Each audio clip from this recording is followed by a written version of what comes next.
Greetings, dear subscribers and casual listeners of my channel. Today, I invite you to dive into the history of one of the most powerful and wealthy magical families in Britain, the Malfoy family. This family is renowned for its ancient history, but few know about its secret and sometimes unexpected aspects. Behind the familiar stereotypes, there are many fascinating facts. So let's explore the most intriguing details. Enjoy watching. Number 1. The Malfoy coat of arms. The black, green and silver Malfoy family crest, adorned with serpent-like creatures, pays homage to Salazar Slytherin. Few magical families are as closely connected to this man and the house he founded, and the Malfoys take great pride in it. Their crest also bears the words Sanctimonia Vincet Semper, which, when translated from Latin, means purity will always triumph. Number 2. The meaning of the surname. The surname Malfoy fully reflects the family's character. It comes from Old French, mal, bad or evil, and foy, faith or trust. Thus the name could mean bad faith or faith in bad beliefs. The Malfoys have always held on to their convictions, despite choosing the dark side. Number 3. Opposition to the Statute of Secrecy. The Malfoys were always opposed to the introduction of the Statute of Secrecy. The family believed the law deprived them of the privileges they once had in magical society. Before the statute was enacted, the Malfoys were part of elite magical circles, and they didn't want to lose their influence. However, after the law was introduced, the Malfoys severed all ties with Muggles, understanding that cooperation with them might lead to a loss of privileges in the new Ministry of Magic. Thus, they became staunch supporters of the statute and began avoiding contact with Muggles. Number 4. Marriages with half-bloods. Despite their pride in their pure-blood status, the Malfoys do not shy away from marriages with half-bloods, although they prefer to maintain the principle of blood purity. The wizarding world is rather small, and sometimes suitable partners among purebloods are hard to find. Therefore, the Malfoys do not avoid relationships with half-bloods who have at least one Muggle parent. Number 5. The first, Lucius Malfoy, wanted to marry Queen Elizabeth I. The Malfoys have never revealed one of the most interesting facts about their history. The first Lucius Malfoy, the ancestor of the modern family, tried to marry the most influential woman in Muggle Britain, Queen Elizabeth I. However, she rejected his courtship. Some wizarding historians believe that her refusal to marry might have been caused not by her personal choice, but by magical influence from Lucius, enraged by the rejection. Number 6. Armand Malfoy founded the family estate. Armand Malfoy, one of the family's ancestors, provided significant service to King William I during his reign. In gratitude, the king granted him land that had been taken from its previous owners. It was on this land that Armand founded the Malfoy family estate, which became the family's home for many centuries. Number 7. Connections to many magical families. Like many other magical families, the Malfoys were connected to numerous other wizarding families. Draco's mother, Narcissa, was a daughter of the Blacks, and her sister Bellatrix married Rudolphus Lestrange. The Malfoys took great pride in these marriages, though Narcissa's sister Andromeda chose a more unconventional path, marrying Ted Tonks. This family connection somewhat explains why the Battle of Hogwarts was not only a conflict between good and evil, but also between relatives. Number 8. The hidden ambitions of Draco Malfoy. Draco Malfoy was young, ambitious, and fiercely proud of his heritage. Growing up in the Malfoy family, he was raised with the belief that pure-blood wizards were superior to all others. He admired his father Lucius and longed to follow in his footsteps, to be the perfect heir to a legacy of power and influence. Yet as the dark cloud of Voldemort's return hung over him, Draco's ambition began to clash with his conscience. When the Dark Lord tasked him with killing Dumbledore, Draco was thrust into a situation he couldn't handle. "I can't do it," he muttered in fear, realizing the consequences of his mission. Despite his deep-rooted desire to please his family, Draco found himself trapped in a web of moral conflict. The pressure to prove himself weighed heavily on Draco. His need to be the best, to impress his parents, and to live up to the Malfoy name kept him on a dangerous path. But even in the darkest moments, there were signs of his internal struggle. When he was forced to confront Dumbledore, he hesitated. It was in that moment of hesitation that Draco's true conflict became clear.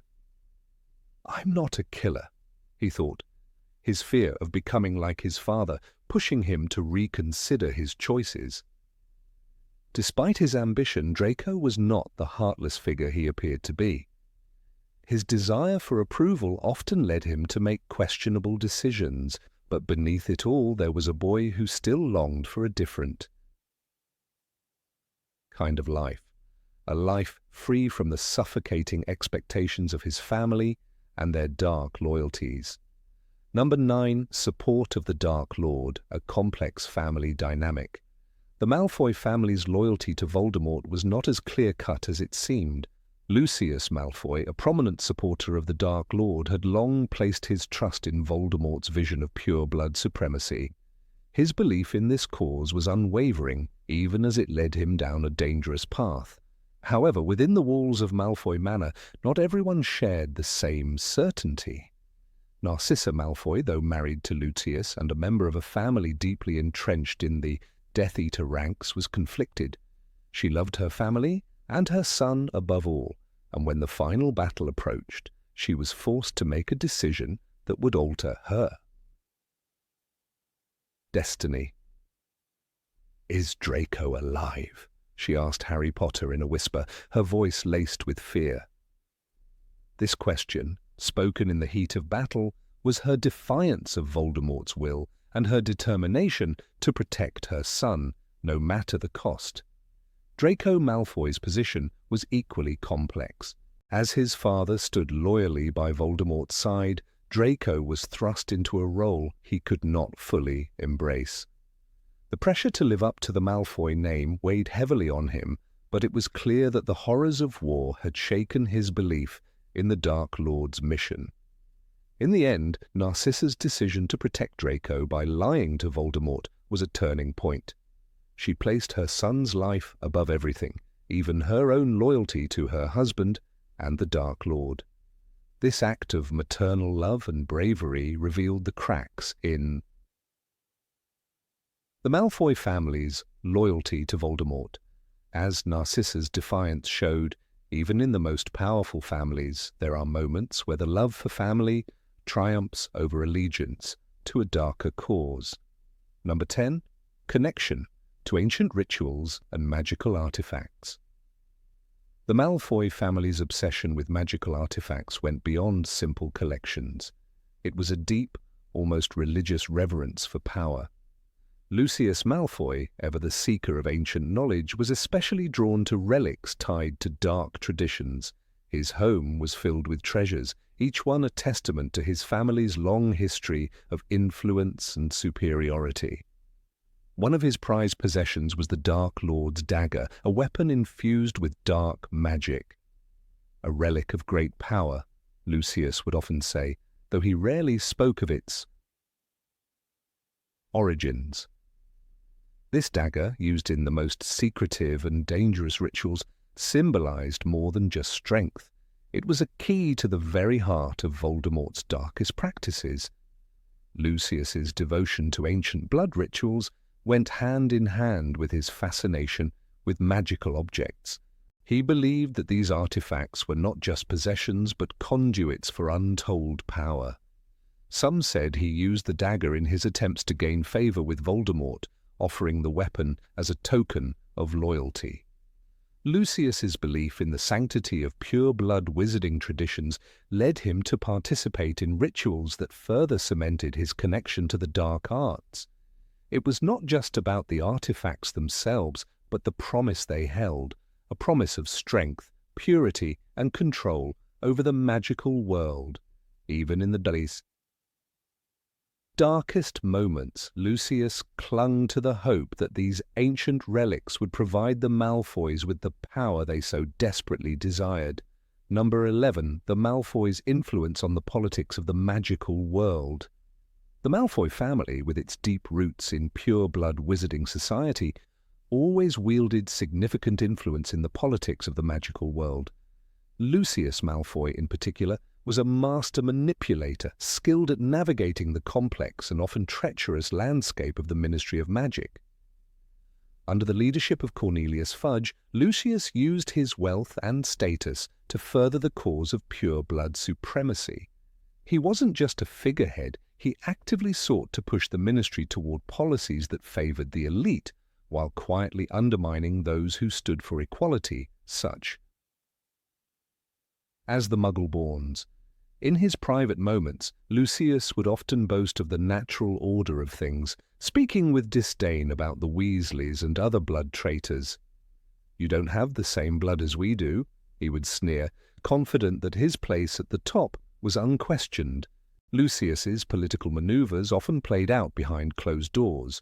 He was skilled at cultivating relationships with those in power, like Fudge and later Rufus Scrimgeour, all while maintaining an air of politeness and diplomacy. He would attend meetings and social events, never revealing too much but always ensuring that the right people were on his side. However, despite his outward charm, there was always an undercurrent of danger in his dealings. His ties to Voldemort, though hidden for much of the time, were well known to those in certain circles. In fact, Lucius's association with the Dark Lord would become his undoing. When Voldemort's return was revealed, Lucius found himself caught between maintaining his position in the ministry and facing the truth of his loyalties. "It is not the time for division," he claimed in front of Fudge, but it was clear that his true allegiance lay elsewhere. The Malfoys' influence on the ministry didn't stop with Lucius. Draco, as the heir to the family's wealth and power, was also trained to follow in his father's footsteps. However, unlike his father, Draco struggled with the weight of his family's expectations. Lucius had always expected Draco to rise in political stature, to become a key player in the wizarding world. But the younger Malfoys' growing reluctance to follow in his father's footsteps, especially when faced with the reality of Voldemort's cruel intentions, caused a rift. Still, Lucius's influence was undeniable. Even as Draco's path diverged from the family's dark past, Lucius's actions continued to shape the ministry's policies. His role in the rise of the Death Eaters and his attempts to manipulate the ministry behind the scenes served as a constant reminder of the Malfoys' power in the political realm. Number 12. Controversial ties with Hogwarts. The Malfoy family, descended from the esteemed Salazar Slytherin, had always maintained a strong connection with Hogwarts, particularly with the Slytherin house. The family's influence in the school was undeniable, and the pride they felt for their bloodline was evident in every interaction. Lucius Malfoy, a proud Slytherin, ensured that his son Draco followed in his footsteps, further embedding the Malfoys into the traditions of Hogwarts. But despite their legacy, their relationships with other families at the school were far from harmonious. The Weasleys, with their modest background and strong moral compass, were particularly at odds with the Malfoys. "Weasley is our king," Draco would sneer, showing his disdain for those who didn't adhere to his family's belief in blood purity. The Malfoys' attitude toward other houses, especially Gryffindor, was one of superiority. To them, Gryffindors represented everything they despised: bravery over blood, equality over power. The rivalry between Draco and Harry was rooted in this divide, a constant clash between Draco's deep-seated belief in pure-blood wizardry and Harry's values of fairness and justice. In their very first encounter, Draco tried to extend an olive branch to Harry, offering him a place among the right people. "You'll find that there's not much to choose between the two of us," Draco said, his words laced with a sense of entitlement. But Harry, sensing Draco's condescension, turned him down without hesitation. This moment marked the beginning of an intense animosity between the two that would last throughout their time at Hogwarts. However, it wasn't just the students who had issues with the Malfoys. Many of the professors at Hogwarts, particularly those in Gryffindor and other houses, were wary of the Malfoy family's growing influence. Professor McGonagall, with her sharp wit and unwavering commitment to fairness, often found herself at odds with Lucius Malfoy's sly manipulations. The Malfoys were notorious for using their wealth and status to get what they wanted, whether it was influencing the outcomes of school events or coercing other students into doing their bidding. Lucius's brief stint on the Board of Governors showed how the family's reputation extended beyond Hogwarts, but it was also a reminder of the undercurrents of discontent that ran through the school. His presence at the school was a constant reminder that wealth and influence often overshadowed the values of fairness and hard work that Hogwarts was supposed to uphold. Number 13. Family Relations. Lucius and Narcissa Malfoy. Lucius and Narcissa Malfoy's marriage was a union built on the foundations of blood purity and status within the wizarding world. Their relationship was defined by traditional values, where loyalty to family and upholding the Malfoy name were paramount.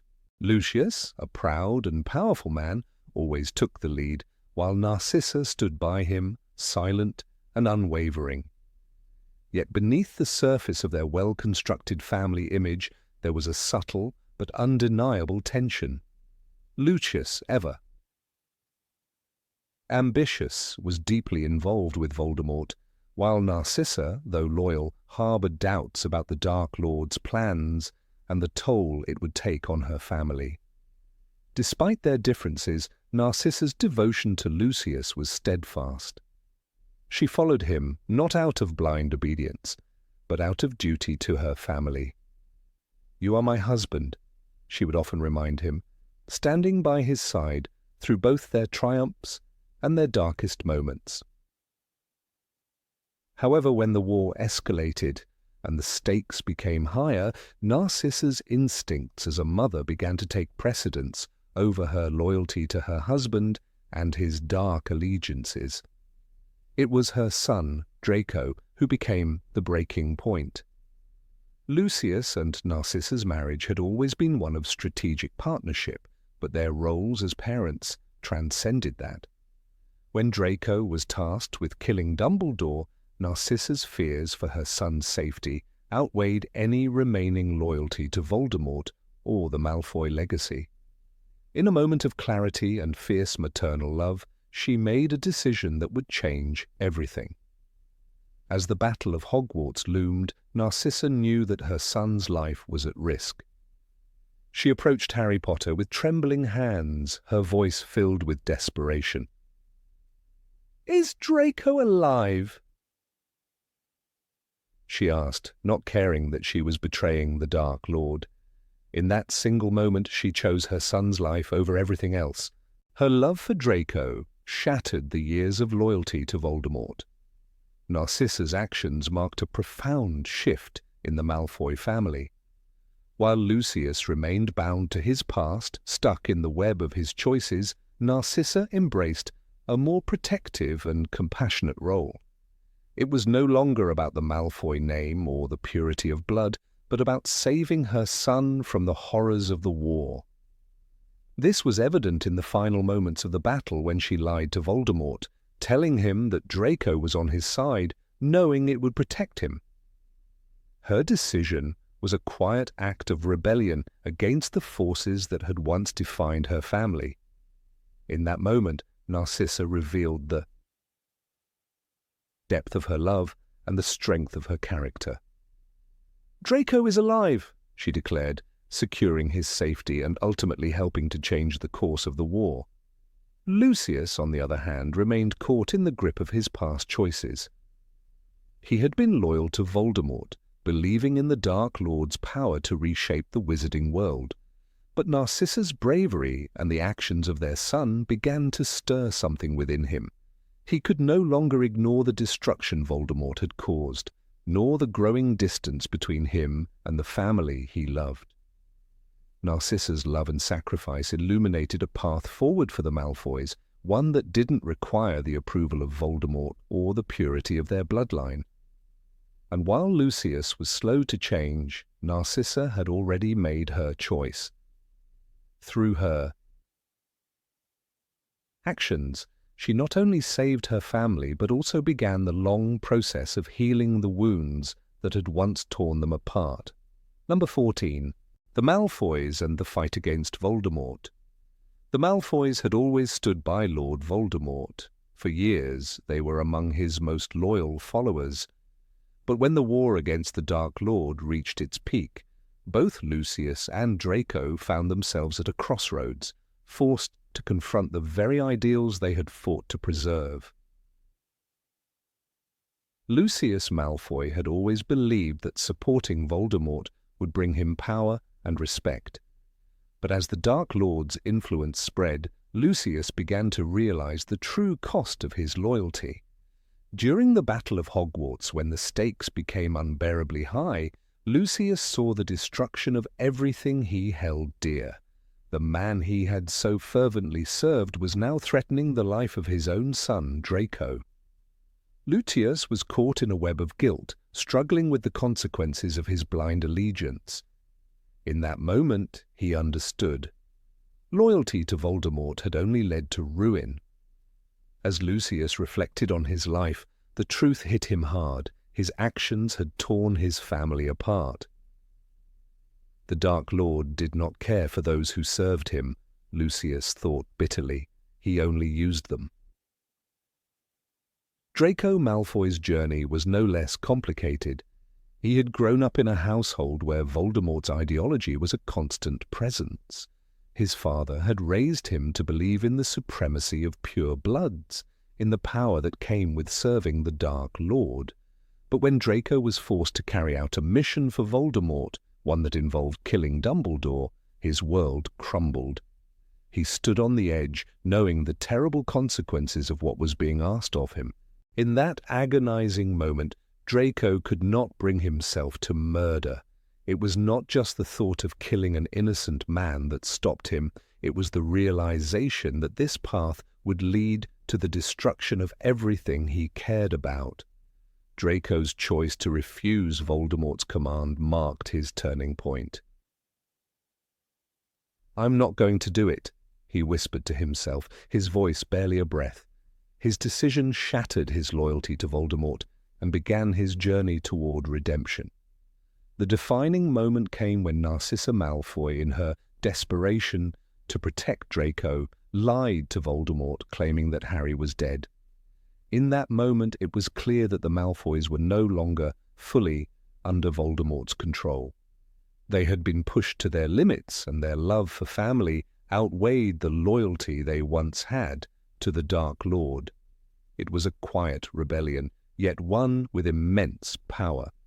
Lucius, who had once been willing to follow Voldemort into darkness, had come to the painful realization that his family was worth more than power.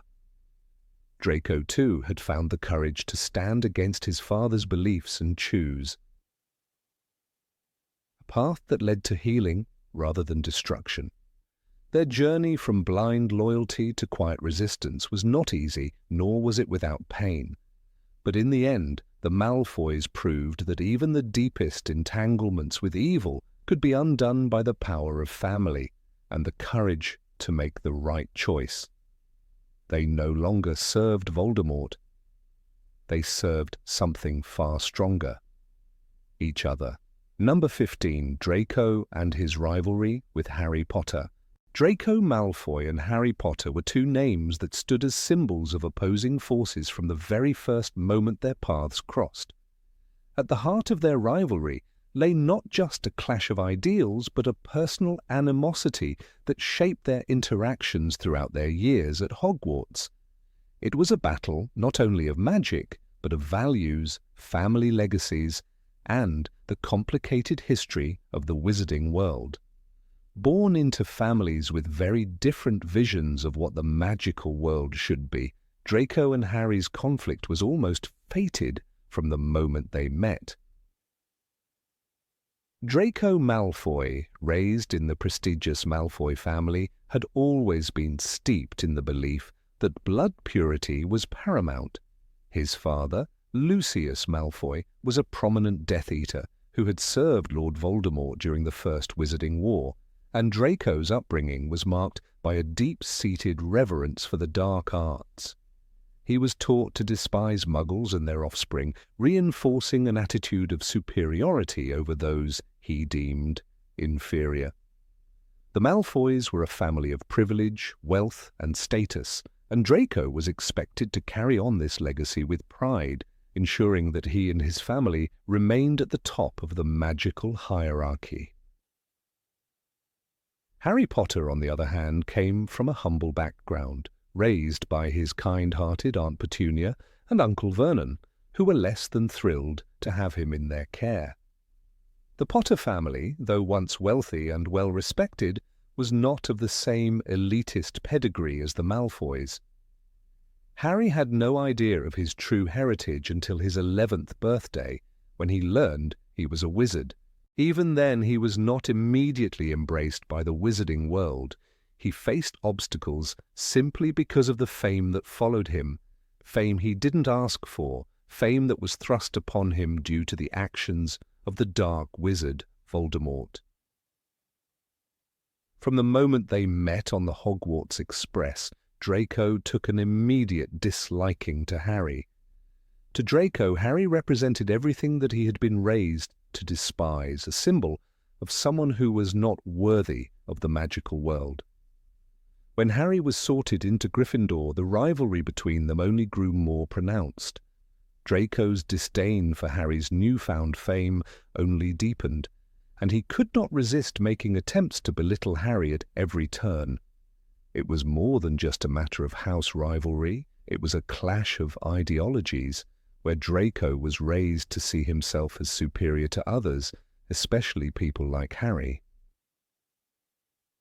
The first major public clash between the two came during their very first year at Hogwarts, when Draco attempted to get Harry to join him in a world of privilege and status.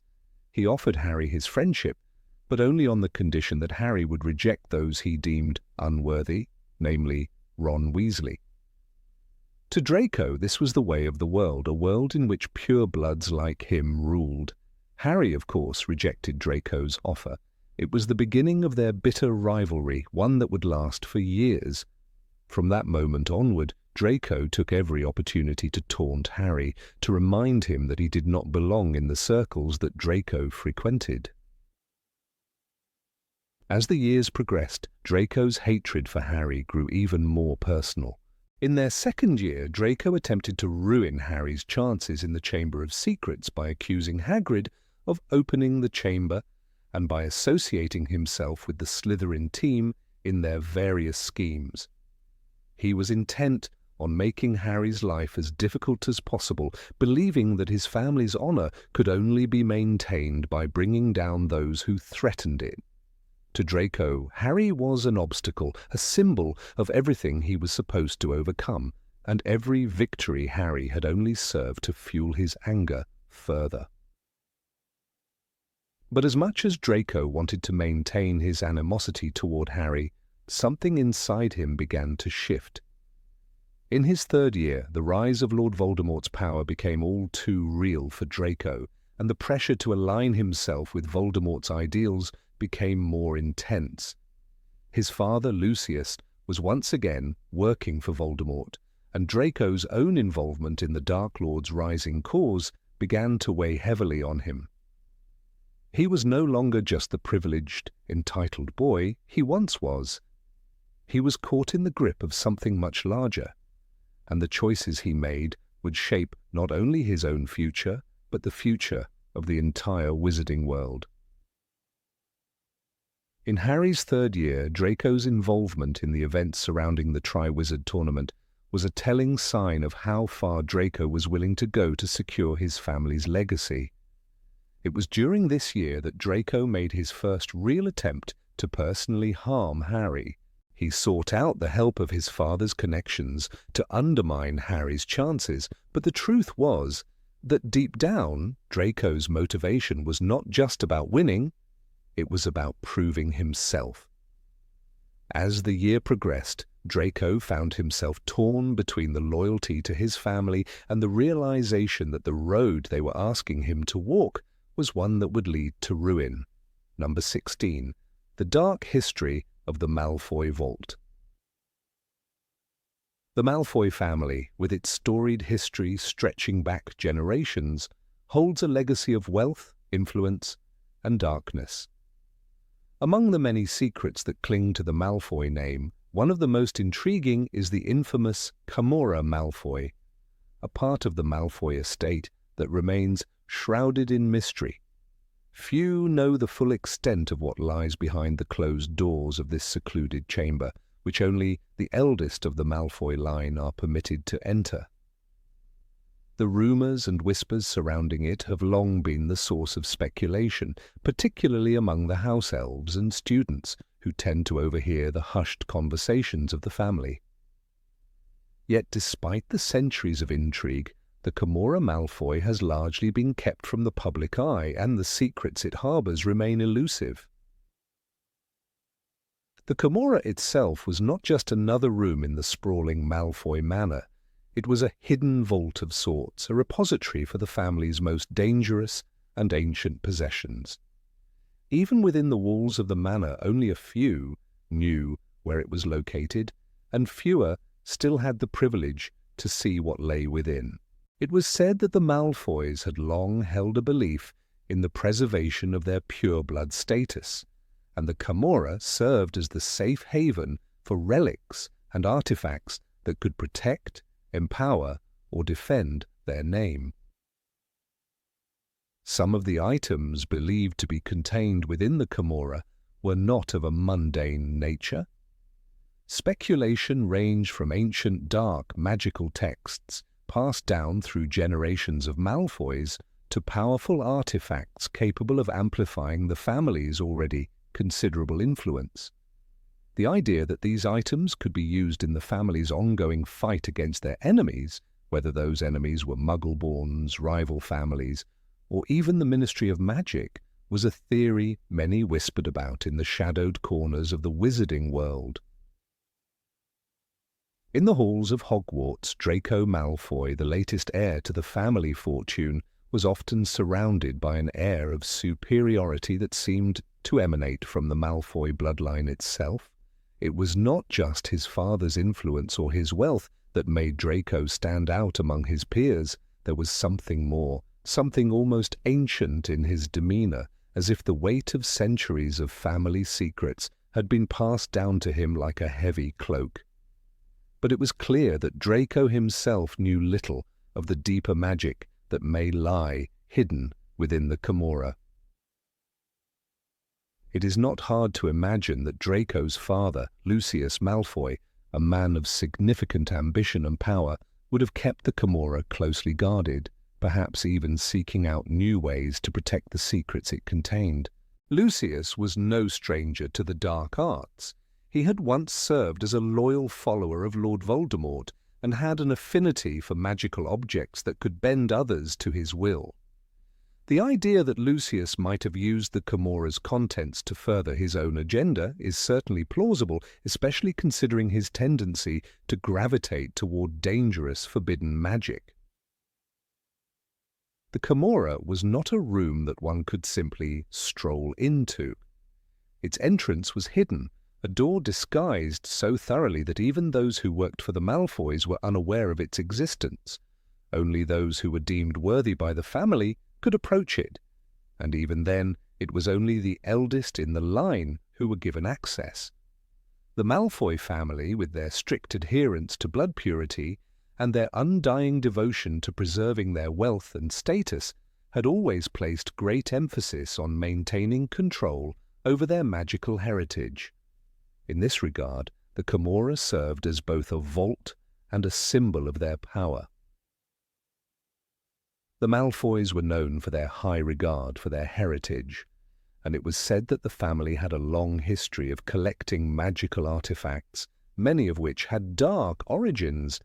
Some of these objects were believed to have been linked to the Dark Lord himself, remnants of his reign of terror that had been passed on to Lucius Malfoy as part of his allegiance. These relics could have included cursed items, magical weapons, or enchanted books filled with forbidden knowledge. For Lucius, the Camorra was both a sanctuary for these relics and a place to conceal them from prying eyes. Draco, for all his bravado and outward confidence, was hardly a stranger to the darker aspects of his family's legacy. He had learned from a young age the importance of maintaining the Malfoy name's honor and prestige. Though he had yet to fully comprehend the magnitude of the Camorra's secrets, the fact that such a chamber existed spoke to the deep-rooted belief that the Malfoys were different from other wizarding families. They were not simply wealthy and influential, they were the keepers of knowledge and power that transcended the normal boundaries of wizarding society. The Camorra was a symbol of that power, one that Draco would one day inherit, along with whatever dark and dangerous secrets it might hold.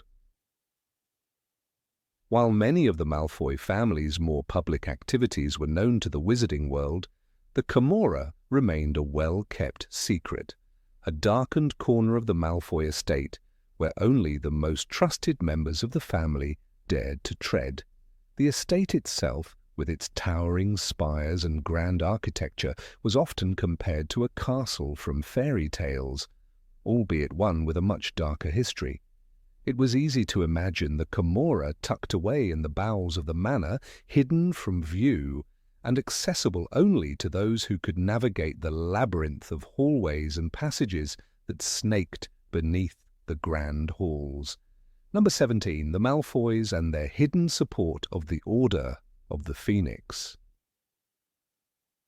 The Malfoy family, with its long history of allegiance to the Dark Lord, was often seen as an unwavering pillar of the Death Eater cause. Their name was synonymous with pure blood pride, wealth and power, all tied to the sinister influence of Voldemort. However, beneath the polished veneer of their loyalty, there lay a web of complexity, a hidden loyalty to something far more profound. This story begins not with the actions of the family's most notorious member, Draco Malfoy, but with his mother, Narcissa Malfoy, who, despite her public stance as a faithful supporter of Voldemort, played an integral role in the survival of the Order of the Phoenix. At first glance, Narcissa seemed the epitome of the aristocratic wizarding world's finest. Beautiful, poised, and a member of one of the oldest pure-blood families, her allegiance to the Dark Lord was unquestioned.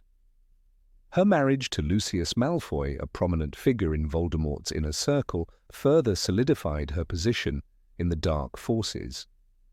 Their son, Draco, was raised with the same beliefs, the same values, and yet there was always a hidden thread running through Narcissa's heart, a thread that tied her to a very different side of the war. Narcissa's path took an unexpected turn during the fall of Voldemort and the rise of the Order of the Phoenix. The very family that had once been synonymous with terror, blood purity, and dark power was forced to confront a new reality, one in which their safety, security, and future were increasingly uncertain. In the early days of the war, as the Dark Lord grew stronger, it became clear that those closest to him were bound to face consequences. And it was during this time that Narcissa, whose role had always been publicly aligned with Voldemort, made a series of critical decisions. Decisions that would later prove pivotal in ensuring the safety of some key members of the Order. While Narcissa did not openly defy Voldemort, she secretly worked behind the scenes to protect those who stood against him. Her actions were not driven by a desire to join the Order, but by a fierce maternal instinct to protect her family. Narcissa could not bear the thought of her son, Draco, being drawn further into the madness of Voldemort's circle. She could not allow her husband's political ambitions to sacrifice her family for a cause she no longer believed in. It was this deep-seated love for her son and her own disillusionment with the Dark Lord's brutality that led her to secretly aid the Order, offering them safe passage when needed, and keeping information about Voldemort's movements hidden. In particular, it was during the summer of 1997 when the Malfoy family home was under close scrutiny from the Dark Lord's forces that Narcissa's role in the war began to take on greater importance. As the Battle of Hogwarts loomed on the horizon, the Malfoy family found themselves at a crossroads. For Narcissa, the decision to protect her son was one she could no longer avoid. Her husband, Lucius, remained committed to Voldemort, but Narcissa began to realize that their allegiances were not as clear-cut as they once seemed. It was in these moments of doubt and fear that she secretly reached out to those she had once seen as enemies, including members of the Order of the Phoenix. One of the most significant examples of Narcissa's covert assistance came during the mission to rescue Harry Potter from Malfoy Manor in 1997. When Bellatrix Lestrange and Narcissa's husband Lucius were away, Narcissa took it upon herself to warn the prisoners about the impending danger. She did not need to be asked to help. Her actions were a silent cry to protect her family from the growing chaos that threatened to engulf them. This act of compassion, though subtle, would go unnoticed by many at the time, but would later prove instrumental in the downfall of the Dark Lord. Though Narcissa's covert actions went largely unnoticed, it was clear to those who understood the intricacies of the Malfoy family's position that her loyalty was not to Voldemort, but to her own flesh and blood. In many ways, her actions were a profound commentary on the complex nature of loyalty and duty. She had been raised to support the Dark Lord, and yet she defied him when it came to her family's well-being. Her deep love for Draco and her desperation to protect him at all costs led her to make choices that, in the end, helped pave the way for Voldemort's downfall. There are few moments in the Harry Potter series more significant than when Narcissa Malfoy, standing in front of the Dark Lord in the Forbidden Forest, made her fateful decision. In the final moments before the Battle of Hogwarts, Harry Potter, seemingly dead after the attack by Voldemort, lay unmoving on the cold ground. It was in this moment that Narcissa approached Harry and asked him a question that would change the course of history. With a quiet and almost imperceptible gesture, she touched his cheek and asked, "Is he alive?" Harry, knowing the gravity of the situation, whispered that he was. This simple lie, this subtle but powerful act of defiance, was Narcissa's greatest act of resistance. By lying to Voldemort, she ensured that Harry's survival would remain intact, making it possible for him to play a central role in the final defeat of the Dark Lord. Number 18. The Malfoy family's influence on future generations of wizards. The Malfoy family, steeped in centuries of wealth, power, and a dark history, stands as one of the most intriguing and controversial bloodlines in the wizarding world. Known for their obsession with pure blood superiority, the Malfoys have long been symbols of arrogance and prejudice, consistently aligning themselves with the dark forces that permeated the wizarding world during the First and Second Wizarding Wars. However, their legacy, particularly that of Draco Malfoy, offers a fascinating exploration of personal growth, changing beliefs, and the lasting impact of family dynamics on future generations of witches and wizards. Draco Malfoy's journey through the pages of Harry Potter is a testament to the potential for transformation even within the most entrenched of families. At the beginning of the series, Draco is a proud follower of his family's values. His unwavering belief in the superiority of purebloods is evident in his interactions with Harry, Hermione, and others who do not fit the mold of the elite wizarding class.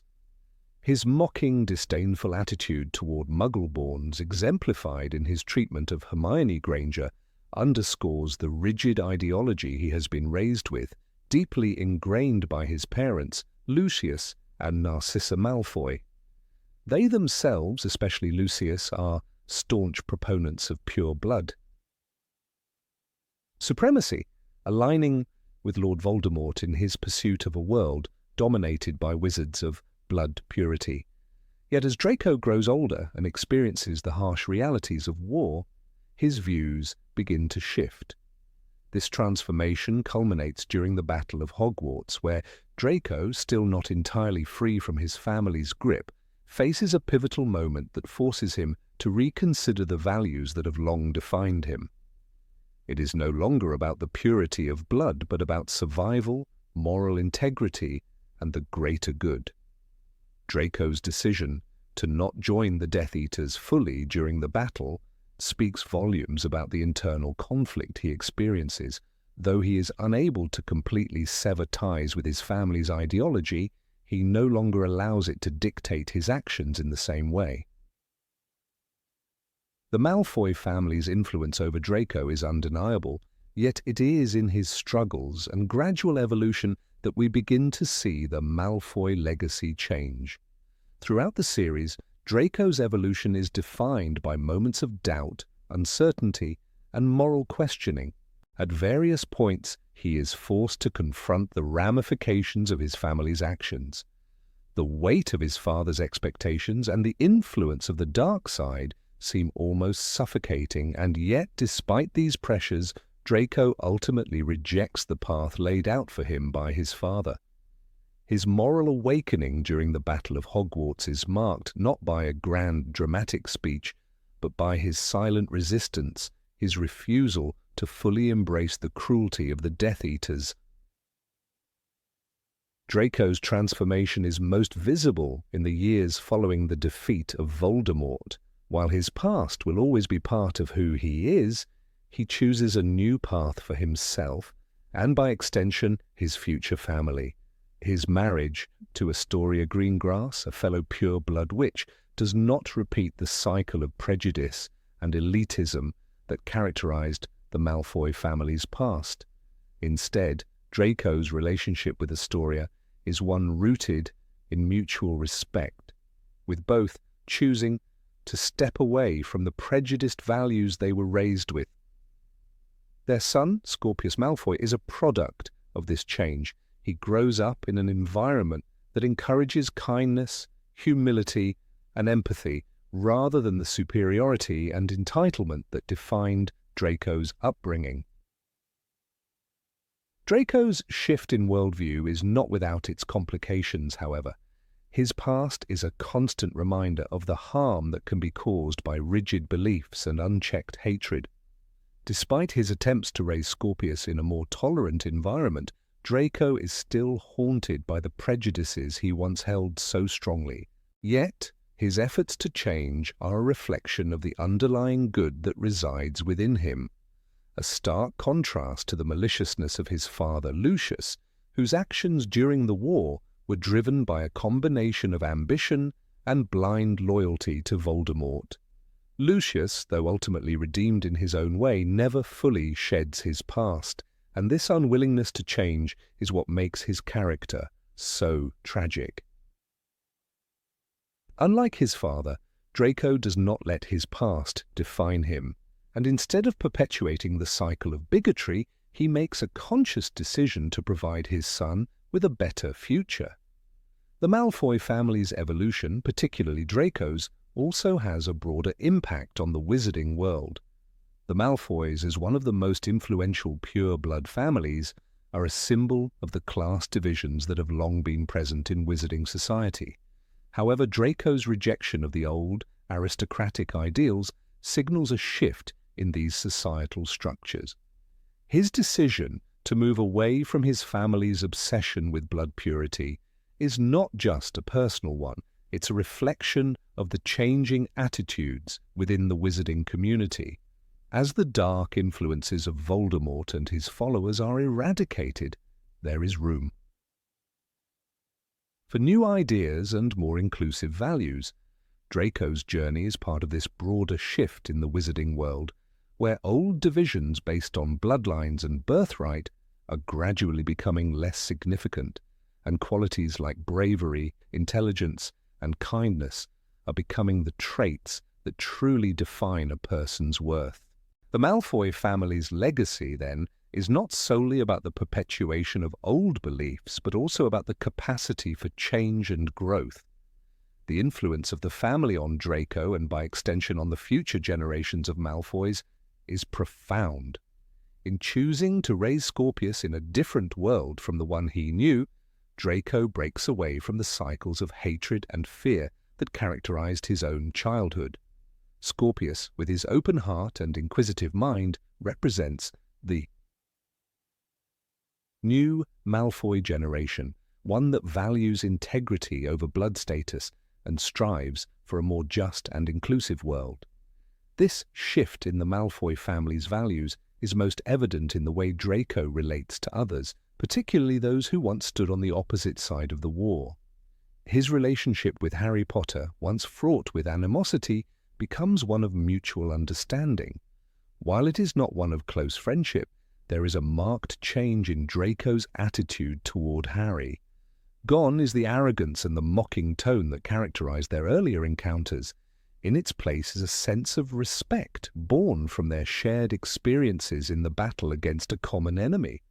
Draco's growth is reflected in his willingness to acknowledge the goodness in others, something his family's past never allowed him to do. The future of the Malfoy family, as shaped by Draco, is one of hope and reconciliation.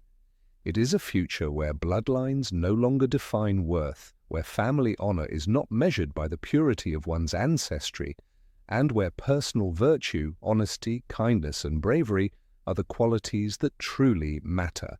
Draco's son, Scorpius, is not burdened by the legacy of prejudice that once held his family in its grip.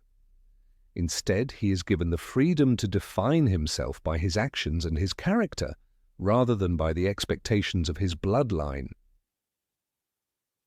In the end, the Malfoys' influence on future generations is a powerful reminder that change is possible, even for those with the most rigid of upbringings. Draco's journey, from a prejudiced young boy to a father who seeks to raise his son in a more tolerant world, is a testament to the power of personal transformation. It is a story of redemption, not just for Draco, but for his entire family. The Malfoys may have been defined by their past, but their future, guided by Draco's choices, is one where love, respect, and integrity take precedence over blood purity and old grudges. Number 19, the Malfoy family curse. The Malfoy family, renowned for their vast wealth and old pure-blood heritage, always seemed to sit at the pinnacle of wizarding society. Yet despite their prominent position, there lingered an air of tragedy that followed them wherever they went. This shadow was not just a product of their beliefs or actions, but, many believed, the consequence of a long-standing family curse. It was a curse said to have been laid upon them by one of the most ancient and powerful wizards of their lineage. The Malfoys had spent centuries entangled in its grip, unable to escape the dark forces that seemed to haunt their every move. The origins of this curse were murky, lost to time and whispered in the corners of wizarding society. Some claimed it was the result of an unholy pact made by one of the Malfoy ancestors with dark forces, while others suggested it was the consequence of a betrayal against a great wizard or witch. Whatever the true nature of the curse, It was said to have been crafted with an intention of retribution, a punishment for their ancestors' thirst for power and their reckless use of dark magic. For generations, the Malfoy family had been obsessed with blood purity. It was not just a belief, it was a way of life, deeply embedded in every decision, every relationship, and every action they took. This obsession, however, would lead them down a dangerous path. The family's ancestors were said to have engaged in horrific acts of dark magic, using forbidden spells and dark rituals to increase their power. The repercussions of these actions did not go unnoticed, and soon a curse began to take root within the family, with tragic results. As the curse passed from one generation to the next, each Malfoy heir seemed to be more deeply affected than the last. The family's great wealth and influence were always overshadowed by the tragedies that befell them. Their ambitions to maintain their position at the top of wizarding society often led them into morally dubious decisions, and with each wrong turn, the curse seemed to tighten its hold. It was as though every move they made, every choice they made in the pursuit of power, was predestined by the dark forces that controlled them. One of the most significant moments in the history of the Malfoy curse came with the birth of Lucius Malfoy, the head of the family during the Second Wizarding War. Lucius, like his ancestors before him, was raised with a deep sense of superiority, steeped in the belief that purebloods were meant to rule over the wizarding world. He embraced this ideology fully, aligning himself with Voldemort and the Death Eaters in the hopes of securing a better future for himself and his family. Yet, even as he climbed the ranks of dark magic and power, Lucius could feel the weight of the curse bearing down on him. Lucius's decision to join Voldemort's ranks was not made in a vacuum. It was clear that he had, in part, been driven by the family's desire for power and recognition, but also by the ever-present fear of what might happen to him and his family if they did not adhere to the ideals of pure blood supremacy. Yet as the years passed and the dark magic took hold of him, Lucius began to realize that his family's wealth and status could not shield them from the curse that had plagued them for centuries. The birth of Lucius' son, Draco Malfoy, only seemed to intensify the curse's grip on the family. Draco was born into a world where the expectations placed on him were insurmountable. From a very young age, he was taught that he was the heir to the Malfoy legacy, a legacy built on blood purity and dark magic, but it was also a legacy tainted by tragedy and sorrow. Draco grew up with a deep sense of obligation to live up to the ideals that had been passed down to him, yet he was also keenly aware of the heavy burden he carried as the last hope for his family. Throughout Draco's childhood, the curse loomed large. His father's alliance with Voldemort had not gone unnoticed, and the Malfoy family's involvement with dark forces had placed them squarely in the sights of Harry Potter and his allies. Draco, a young boy caught in the middle of his family's ambitions and the terrifying consequences of their actions, found himself grappling with feelings of fear and confusion. The family's wealth and influence offered him little comfort in the face of the mounting dangers surrounding him. As Draco grew older, the family's connection to the dark forces of the wizarding world became more apparent. The Malfoys were seen as enemies of those who fought against Voldemort, and their connections to dark magic were undeniable. Yet, even as Draco struggled with the burden placed upon him, he found himself slowly questioning the path his family had chosen. It was as though he knew deep down that the curse that had followed his family for centuries was coming to a head, and that his actions would either break the cycle or condemn him to repeat the tragic fate of his ancestors. By the time Draco was a student at Hogwarts, the weight of the curse seemed to be crushing him. his father's actions, his family's expectations, and the dark magic they had embraced all seemed to conspire against him. Yet, despite the pressure, Draco began to see a way out. In a crucial moment of his life, when the darkness of his family's legacy seemed to be consuming him, Draco made a choice. He chose not to follow in his father's footsteps, and instead sought a different path, a path that would allow him to break free from the cycle of tragedy and pain that had plagued his family for generations. The turning point came when Draco was forced to make a decision that would affect the fate of the wizarding world. It was at this moment that he realized the true nature of the curse that had haunted his family. It was not just a product of dark magic, it was a product of choice.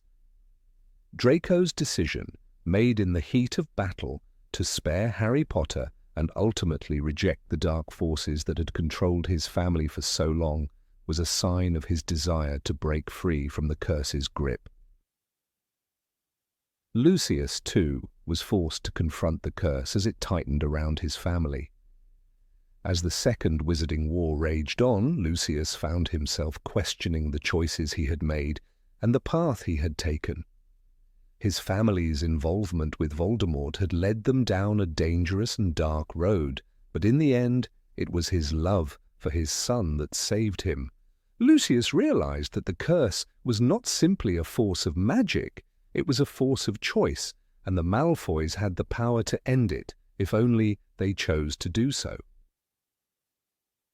The Malfoy family's journey is one of tragedy, redemption, and the ever-present shadow of a curse that could not be ignored. It is a reminder that even the most powerful families are not immune to the consequences of their actions. The curse, though born of dark magic, could only be broken when the Malfoys made the difficult decision to break away from the cycle of power and revenge that had consumed them for so long. In the end, the Malfoys were not defined by the curse that had haunted them for centuries, but by their ability to make a choice that would shape the future of their family for generations to come. Number 20. Draco Malfoy and his relationship with Hermione Granger. In the world of Harry Potter, few characters evolve as significantly as Draco Malfoy and Hermione Granger. From the first moments they crossed paths at Hogwarts, their relationship was defined by animosity and rivalry. Draco, with his pure-blood supremacy and sharp tongue, often mocked Hermione, a muggle-born, with his biting comments. In return, Hermione's intelligence and sense of justice made her dismissive of Draco's views, and his arrogance only fueled her dislike. Their interactions throughout the series were frequently laced with tension, animosity, and a clear division. However, as the story progresses, particularly after the war, it becomes evident that their relationship undergoes a dramatic shift, leading many fans to wonder if there could have been something more between them than mere respect or polite acknowledgement. One pivotal moment in their evolving dynamic occurs after the Battle of Hogwarts. Both characters are forever changed by the events that transpired, Hermione by the personal losses she endured, and Draco by the burden of his family's actions during the war. In the aftermath, when the world is trying to rebuild and heal from the devastation, Draco and Hermione are left with no choice but to confront their pasts and reassess their beliefs. The bitterness that once defined their interactions fades, replaced by an uncomfortable understanding of each other's struggles. It's a moment of vulnerability that signals the beginning of a more respectful, though still guarded, relationship. Draco, who was once the embodiment of pure-blood superiority, now finds himself facing the consequences of his family's unwavering loyalty to Voldemort. The war left him feeling disillusioned, even trapped. As a young man, he was forced to make choices that pitted his family's honor against his own conscience. The terror of being manipulated by the Dark Lord and the guilt he carried for his involvement in the Death Eater's activities weighed heavily on him. When Draco's father, Lucius, is imprisoned, and his mother Narcissa begins to distance herself from the chaos, Draco is left to pick up the pieces of his life. For the first time, he is faced with the harsh reality that his actions had consequences, not just for himself, but for those around him, including people like Hermione. On the other hand, Hermione's post-war journey is marked by her continuing fight for equality and justice. She is determined to undo the injustices faced by Muggle-borns and to ensure that the magical world learns from the atrocities committed during the war. Her empathy, a quality that defined her throughout the series, remains unshaken, but now it is tempered by a new sense of purpose. She begins to see the complexities of the wizarding world more clearly, how people like Draco, shaped by their upbringing, can be both victims and perpetrators in a system of prejudice and hate. Her maturation is mirrored in her approach to Draco, where once she would have scoffed at him, now she sees him as another person trying to reconcile with his past.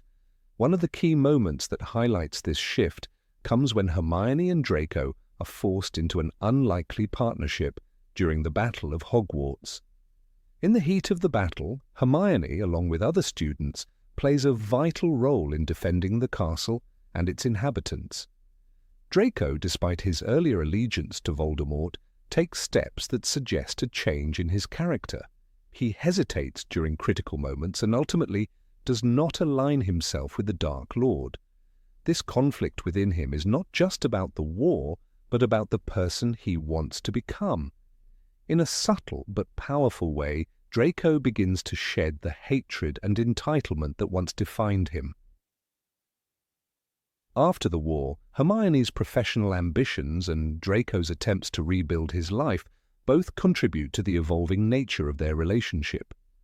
While Hermione becomes a force for good within the Ministry of Magic, pushing for reform and championing the rights of magical creatures and Muggle-borns, Draco begins his work as a respected, if somewhat reluctant, member of the wizarding elite. Both characters, however, are trying to prove that they are more than the roles they were born into. This shared experience of redemption and transformation brings them closer, though it remains unclear what exactly lies ahead for them. In Harry Potter and the Cursed Child, a play set in the aftermath of the original series, we see that Draco and Hermione are still navigating their relationship. While they no longer carry the weight of their past animosities, they remain cautious and reserved around one another. Their interactions are civil, with Draco showing a degree of respect for Hermione that is, at times, unexpected.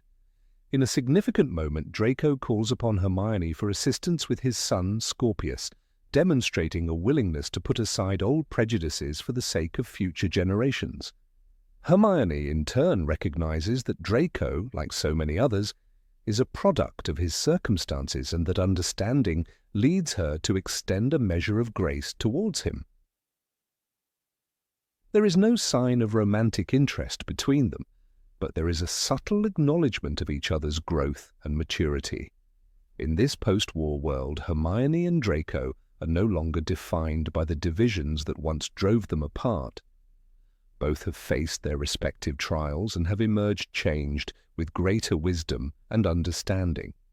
Draco's transformation is less about the grand gestures of heroism and more about quiet acts of accountability. He no longer embodies the arrogant bully he once was, and while his past will always remain a part of him, he is actively trying to be a better person. Hermione, for her part, is no longer the naive young girl who could only see the world in terms of right and wrong. The war has taught her that people are more complex than the labels we place upon them, and Draco, perhaps more than anyone, is a reminder of that lesson. As they continue to evolve, fans of the series have speculated about the potential future of their relationship. Could there ever be more between them than the camaraderie and respect that has slowly developed? Some readers have imagined a scenario where Draco and Hermione, now older and wiser, form a bond that is more than simply a truce between former enemies. The thought of them as a couple, once almost laughable, now feels like a possibility, albeit a distant one. Their shared experiences, their shared desire for redemption, and the growth they have both undergone could, in theory, serve as a foundation for something more meaningful. Draco's relationship with Hermione is undoubtedly one of the more nuanced and intriguing dynamics in the Harry Potter series. From the outset, their interactions were charged with conflict, but over time, those conflicts gave way to mutual respect. Their evolution is a reflection of the larger theme in the series, that people can change, that they can learn from their mistakes, and that redemption is always possible, even for those who seem irredeemable. While the books never suggest that Draco and Hermione will become more than acquaintances, the lingering question of what might have been between them continues to fascinate fans. Could they have shared more than just an understanding? Or would their differences always remain too great to bridge? Only time and perhaps a bit of imagination will tell. Number 21, Lucius Malfoy and his role in decision-making at the Ministry of Magic. Lucius Malfoy stood as a pillar of the pure-blood wizarding community, one whose influence stretched far beyond his palatial home in Wiltshire. His pristine reputation, carefully crafted over the years, painted him as the epitome of aristocratic wizardry, a model for others to follow. But beneath this exterior of elegance and wealth lay a mind that craved power. Lucius wasn't merely a man of high society. He was a calculated player in the larger political landscape of the wizarding world, and his connection to the Ministry of Magic would prove to be a critical force shaping events during the rise of Voldemort. At the heart of Lucius's influence was his ability to manipulate the system, to charm and coerce those in power to bend to his will. It wasn't just about wealth or status. Lucius understood the intricate web of alliances within the ministry. He knew exactly who to back, when to remain silent, and when to speak with biting precision. Throughout the years, particularly under the tenure of Cornelius Fudge, Lucius's role in shaping policy became more pronounced. Fudge, a man who often vacillated between fear and appeasement, proved to be a pliable figure, someone easily swayed by the ambitions of those like Lucius Malfoy. It was no accident that Lucius had become a trusted member of the Wizengamot, the wizarding world's high court, and a figure of respect within the ministry. His influence was not merely earned through wealth and status, it was solidified by his cunning and his deep-seated desire for control over the magical world's future. Lucius was one of the first to voice his concerns about the growing number of Muggle-born witches and wizards. To him, the purity of wizarding blood was paramount, and he was not afraid to speak his mind about the dangers that half-bloods and Muggle-borns posed to their society. It was during this period that Lucius began to see the growing political divide within the ministry, and he recognized an opportunity. He advocated for policies that would limit the rights of Muggle-borns, seeing it as a way to preserve the traditional magical world. He knew that in order to truly exert his influence, he would need the support of those who felt similarly. This was the moment Lucius aligned himself with the dark forces that would soon emerge under the banner of Lord Voldemort. His deep-seated prejudice against those of lesser magical heritage made him an ideal candidate for the Dark Lord's inner circle. But his alliance with Voldemort was not just about ideology, it was about power. Lucius saw Voldemort as a means to an end, a path to securing his own position at the pinnacle of magical society. Lucius's ties to Voldemort were not a simple matter of being a follower. He was a key supporter, a man who provided both financial backing and strategic advice. His political influence gave Voldemort an entry into the heart of the Ministry of Magic. Lucius was not a passive player in this game. He was actively shaping policy, ensuring that Voldemort's objectives were met within the Ministry's halls. Lucius's wealth allowed him to sway the opinions of many key figures, while his role in the Wizengamot meant he could directly affect the legislative process. His political maneuvering made it clear that he was one of Voldemort's most important supporters, and in return, the Dark Lord's favor only elevated Lucius's status. One of the most significant moments in Lucius's political career came when he subtly influenced the Ministry's stance on the regulation of Muggleborns. By the time Voldemort's influence was growing stronger, Lucius was already in a position where his opinions on the matter carried weight. Lucius pushed for policies that not only limited the rights of Muggleborns but also segregated them from the rest of society.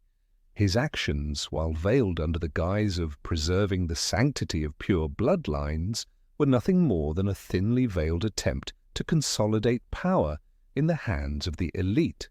Lucius's proposals were initially met with resistance from those who didn't share his views, but as Voldemort's return became more apparent, his influence grew. The political landscape within the Ministry was forever changed by Lucius's efforts. While many of the policies he advocated for did not come to fruition immediately, the seeds of division were planted. Lucius's influence had made it clear that the Ministry was not a neutral body. It was a tool to be wielded by those with the means to control it. And Lucius knew that the best way to maintain that control was to ensure that the Ministry's leadership was filled with people who shared his vision of the wizarding world's future. He didn't just want to be part of the system, he wanted to control it from the inside out. When Voldemort's return was confirmed, Lucius's political influence became even more pronounced. His ties to the Ministry were no longer hidden. They were in the open for all to see. He had positioned himself as a key advisor to the Dark Lord, and his political clout ensured that his voice was heard in the highest echelons of power. Lucius was not just a member of Voldemort's inner circle. He was a figure who wielded considerable influence in both the wizarding world's social and political arenas. His ability to push his agenda within the Ministry made him an invaluable ally to Voldemort's cause. However, Lucius's role in the Ministry was not without its complications.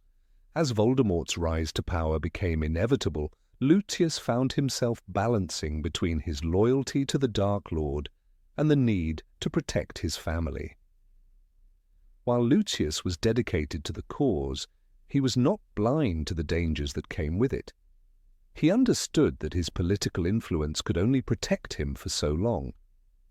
The Ministry, despite its flaws, was still a powerful entity, and Lucius knew that any misstep could result in his downfall. As Voldemort's forces began to falter, Lucius's position within the Ministry became more precarious, yet his ability to navigate these shifting political waters allowed him to maintain his status, at least for a time. Lucius's role in the Ministry ultimately came to a head when he found himself on the wrong side of the law. As Voldemort's influence waned and the Ministry began to recover, Lucius's political connections couldn't save him from the consequences of his actions.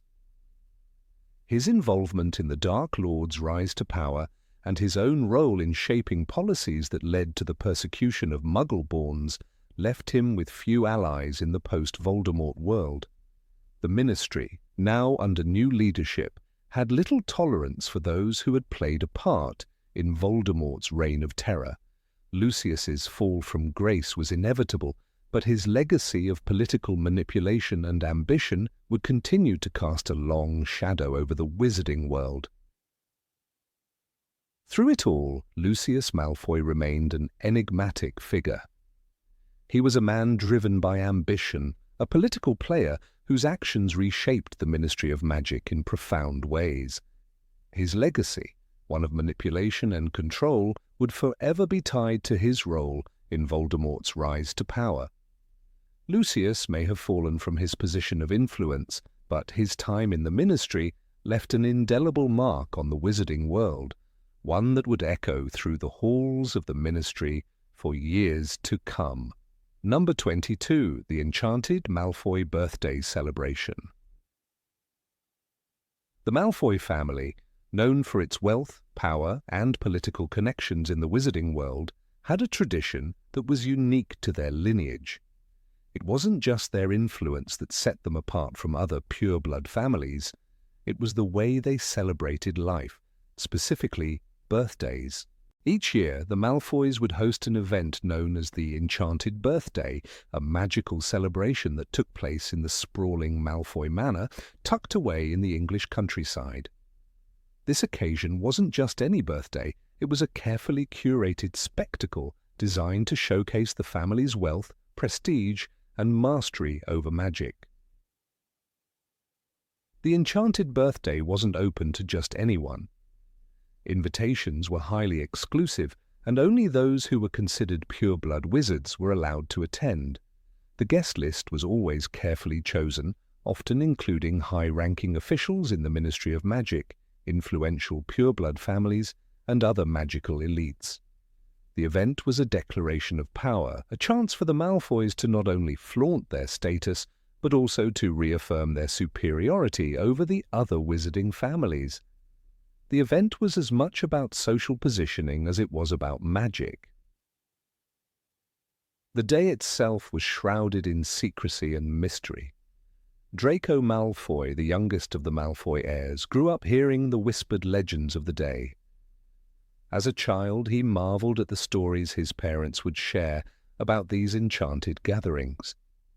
The manor would be transformed with magical enchantments, and a variety of unusual and powerful spells were cast to create an atmosphere that could only be described as otherworldly. It wasn't just about grand decorations or lavish feasts, although those were certainly a part of it. The real magic came from the enchantments that filled the air, turning every corner of the Malfoy estate into something out of a dream. One of the most fascinating aspects of the Enchanted Birthday was how it played with time. The Malfoy family had access to some of the most advanced magical relics, some so rare and powerful that they were whispered about in awe in magical circles. A particularly mysterious artifact that was often used during these celebrations was a time-altering hourglass.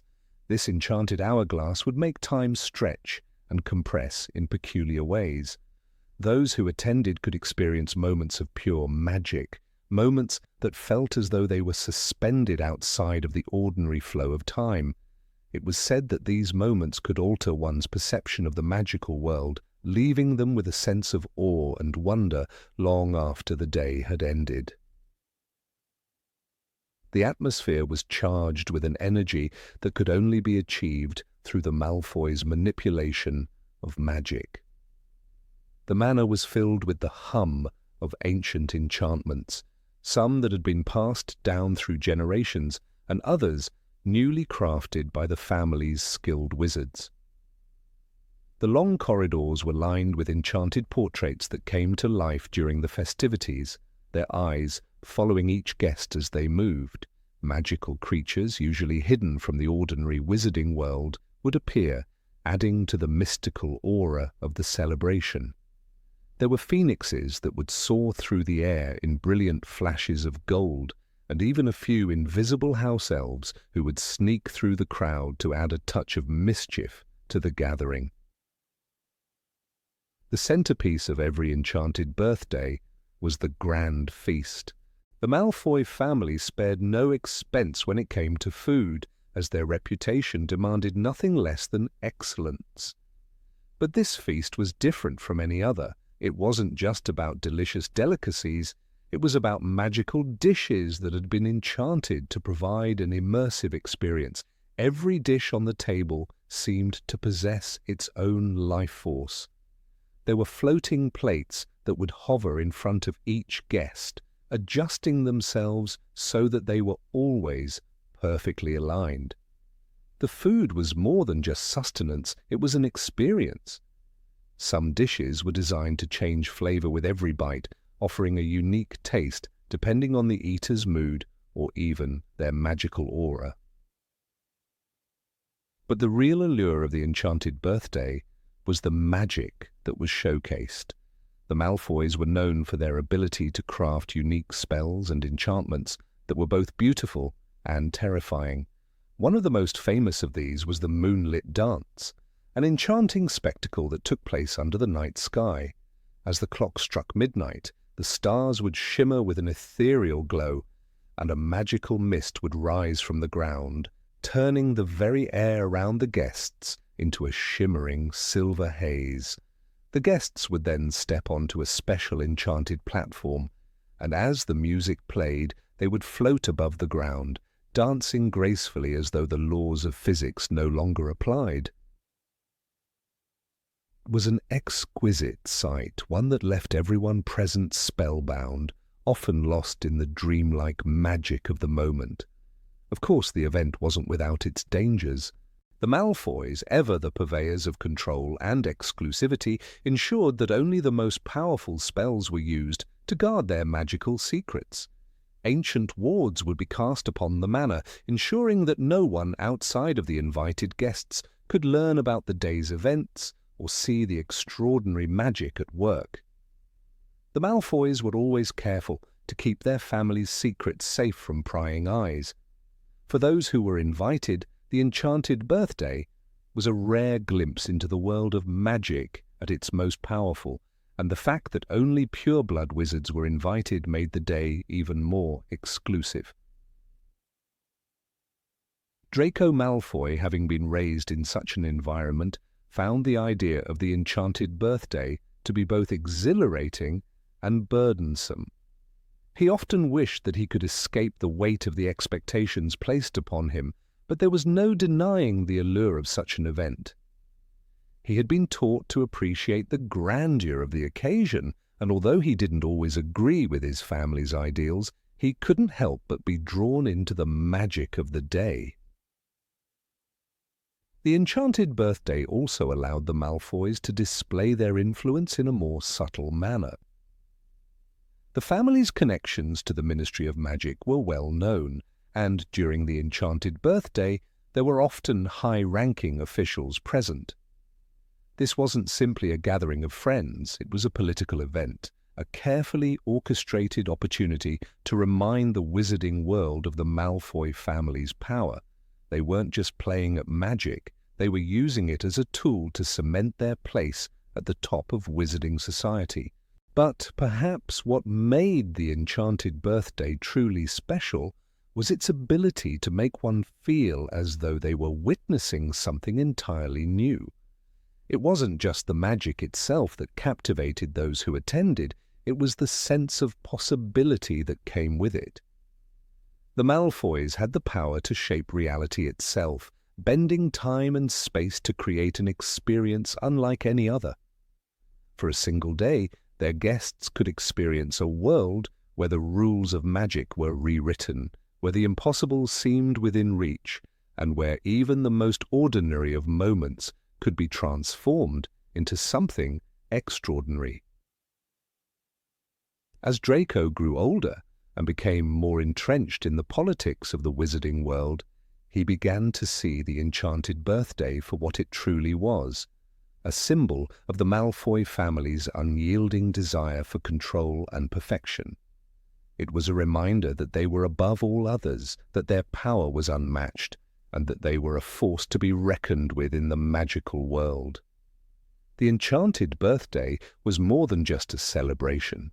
It was a statement, a reminder that the Malfoys were the masters of their own magical realm, and no one else could rival their grandeur. Number 23, the Malfoys and their dedication to magical genealogy books. The Malfoy family, with their lavish estates and unwavering commitment to pureblood supremacy, was a name that reverberated throughout the wizarding world, not just for their influence, but for their singular obsession with magical genealogies. The Malfoys were not merely a product of wealth and position, they were stewards of their lineage, endlessly devoted to the meticulous recording and preservation of their family history in magical family trees. This dedication was not just an idle pastime for them, it was a symbol of power, a testament to their belief in blood purity and aristocratic legacy. Draco Malfoy, the young heir to the Malfoy fortune, grew up surrounded by relics of the past, portraits, books and intricate scrolls that detailed the names of his ancestors in careful, flowing script. But while Draco's interest in these records might have started as a sense of obligation, for his father, Lucius Malfoy, this devotion to the study of pure-blood family lines was almost an obsession. Lucius took great pride in his family's past and actively sought out any new additions to these records, ensuring that the Malfoy name was always associated with the most prestigious and noble bloodlines. Lucius Malfoy, as a leader within the Death Eater ranks, was deeply entwined in the darker side of the wizarding world. He not only maintained the Malfoy family records, but made it a point to add to them, observing any potential rise in status of other families whom the Malfoys deemed worthy of inclusion. This wasn't just an exercise in vanity or nostalgia, it was an active, calculated effort to shape the future of the wizarding world. By keeping meticulous records, the Malfoys could monitor which families were aligning themselves with their ideals, and more importantly, which families might one day be considered worthy of marriage or alliance. Lucius believed that the future success and power of the Malfoy name hinged not just on blood, but on whom they were linked to, both historically and matrimonially. The Malfoys were unique in their approach to the magical genealogies. While many other pure-blood families kept their histories close and concealed, the Malfoys were proactive in making their records publicly known, especially among their own circle. They ensured that their family tree was not only vast, but that it was respected by others. This made them appear both prestigious and untouchable in the eyes of their peers, especially to those who adhered to similar ideals of blood purity. For Lucius Malfoy, the genealogical books were not simply a repository of family names, they were instruments of power. These records were filled with entries that traced family connections through generations, meticulously charting every union and ensuring that the bloodlines remained untainted by lesser magical blood. One of the most famous examples of this obsession with bloodlines can be found in the Malfoy family's participation in the marriage between Lucius and Narcissa Black, a union that was both a matter of love and strategic advantage. The Black family, known for its uncompromising views on blood purity, was a natural match for the Malfoys. Narcissa, a member of the Black family, had been groomed from a young age to marry into another powerful pureblood family. Her lineage was carefully studied by both her family and the Malfoys, ensuring that the match would be one that would benefit both houses and further cement their place within the hierarchy of wizarding society. Lucius's obsession with these records, however, extended beyond his own family. His interest in bloodlines meant that he was often in contact with other influential families who shared his vision. He was known to attend gatherings where the latest genealogical updates were discussed, and where pure-blood families could compare notes and exchange information about the bloodlines of those who had recently risen to prominence. These meetings, though never fully detailed in the public sphere, were said to have been places where power, wealth, and influence were exchanged as much through marriage contracts as through alliances made over the years. Lucius, in his role as a member of the wizarding elite, ensured that his family's name remained intertwined with these important social circles. Even in the most mundane of moments, the Malfoys maintained their adherence to these beliefs. Lucius often took great pleasure in overseeing the family records himself, writing down new names, carefully adding dates and connections. He made it a point to update the Malfoy family tree whenever a new opportunity arose. When Draco was born, the addition of his name to the family tree was marked with pride, the document itself becoming a symbol of the family's future. To Lucius, this was more than a ceremonial act. It was a way to cement his son's place in the world. The name Malfoy had to be inscribed alongside the most illustrious of magical families, and every update in the family's lineage was a small victory toward that end. But the Malfoys were not just passive historians of their bloodline. They actively participated in shaping the narrative of their history.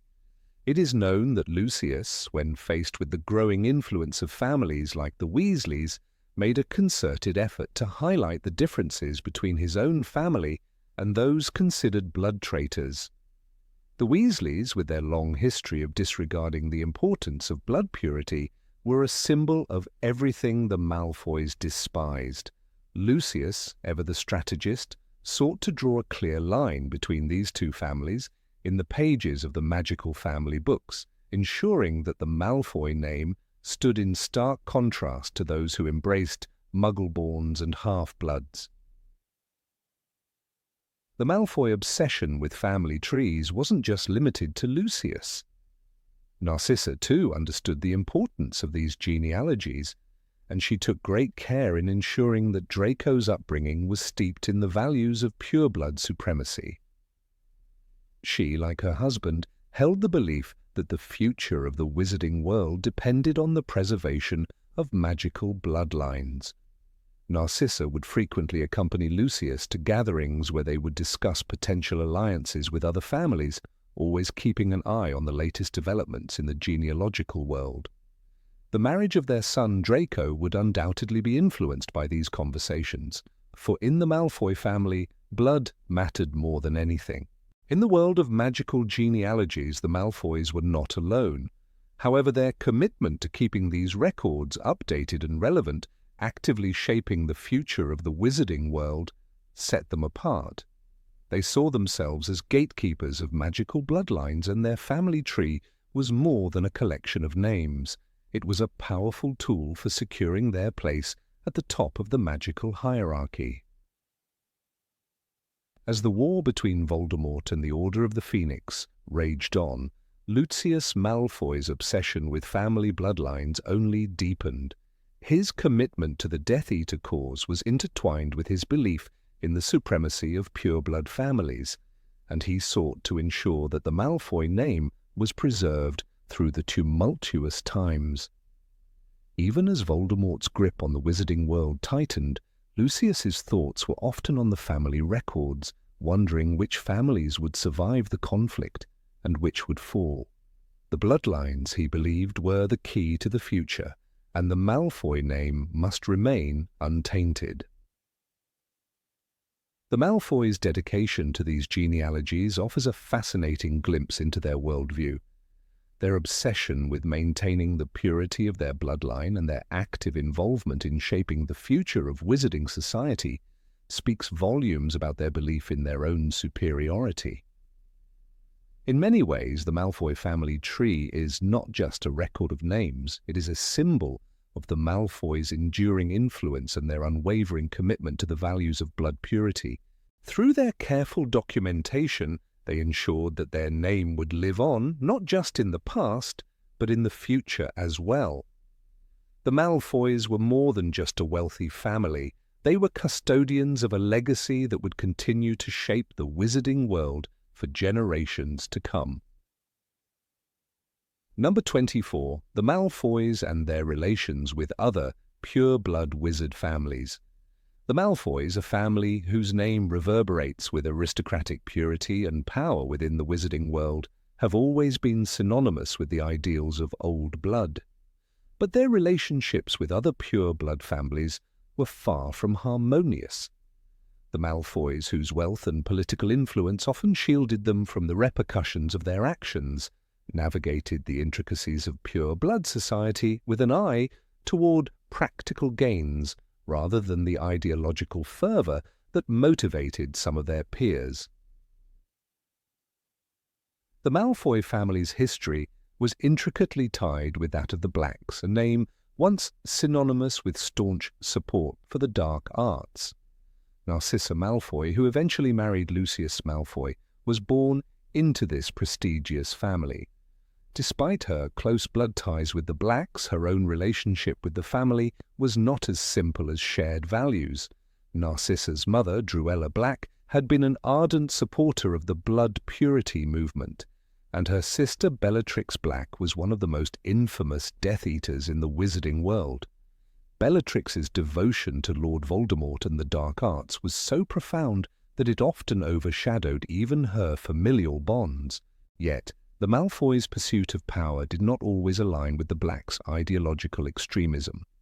While the Blacks, especially Sirius Black's branch of the family, tended to hold fiercely to their convictions about blood purity, the Malfoys were more concerned with ensuring their place within the wizarding elite. Lucius Malfoy, for instance, was not as concerned with the concept of pure blood dominance as much as he was with gaining influence in the Ministry of Magic.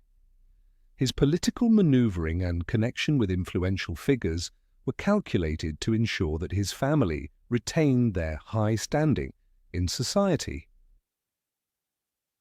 This pragmatic approach to power was particularly evident in Lucius Malfoy's dealings with the Ministry of Magic. While many pure-blood families, such as the Blacks, openly denounced Muggleborns and half-bloods, Lucius saw the value in aligning himself with those who could advance his own ambitions, including those with less than pure bloodlines. His tactful manipulation of the political landscape allowed him to maintain influence, even when darker family ties became a potential liability. On the other hand, the Black family's dedication to blood purity created an ideological divide between the two houses. Despite Narcissa's marriage into the Malfoy family, her loyalties were often tested by the differing outlooks of her relatives. While she did not share her sister Bellatrix's zealous adherence to Voldemort's ideals, Narcissa's role in the family was nonetheless complicated. Her brother, Regulus Black, initially joined Voldemort's ranks but later turned against him, further fracturing the unity within the Black family. Narcissa's own unease with some of her family's more radical views was evident in her hesitations during pivotal moments in the war, especially regarding her son Draco's involvement. The Malfoys' relationship with the Weasleys, another prominent pureblood family, was similarly strained. The Weasleys, though pure-blooded, were seen as blood traitors by families like the Malfoys. Their less traditional views on blood purity and their support for Muggleborns put them at odds with more old-fashioned families who valued magical blood above all else. The contrast between the Weasleys and the Malfoys was epitomized by the animosity between Draco Malfoy and Harry Potter. Draco, raised with the expectation that he would uphold the Malfoy family's proud heritage, was indoctrinated into the belief that his family was superior to the Weasleys, whose humble, working-class background was seen as beneath him. Yet despite the Malfoys' constant need to maintain their standing in wizarding society, their actions were often a reflection of a deeper insecurity. Lucius Malfoy, for all his outward confidence, was keenly aware of how fragile his family's position could be. His involvement with the Dark Lord during the first rise of Voldemort was driven not only by ideological zeal, but also by the desire to secure a future for his family, one where they would never again be relegated to the lower echelons of magical society. The Malfoys, in this sense, were not merely devotees of the dark arts. They were pragmatists who believed that aligning with Voldemort's cause was the best way to maintain their power and wealth. However, as time passed, the Malfoys began to realize the cost of their connections to Voldemort. Lucius's arrogance and his attempts to manipulate others ultimately led to his downfall. After the fall of Voldemort, the Malfoys faced considerable scrutiny, with their wealth and influence severely compromised. Lucius was arrested, his reputation tarnished, and the family's future became uncertain. Narcissa, however, demonstrated the family's true resilience. Despite her previous support for Voldemort, and her reluctance to side with the Order of the Phoenix, she ultimately chose to protect her son, Draco, during the Battle of Hogwarts, displaying a mother's fierce love above any ideological divide.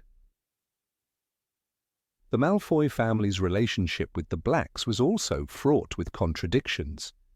Narcissa's mother, Druella, had married into the Black family with great enthusiasm, and Narcissa herself had been raised with high expectations to uphold the family's name.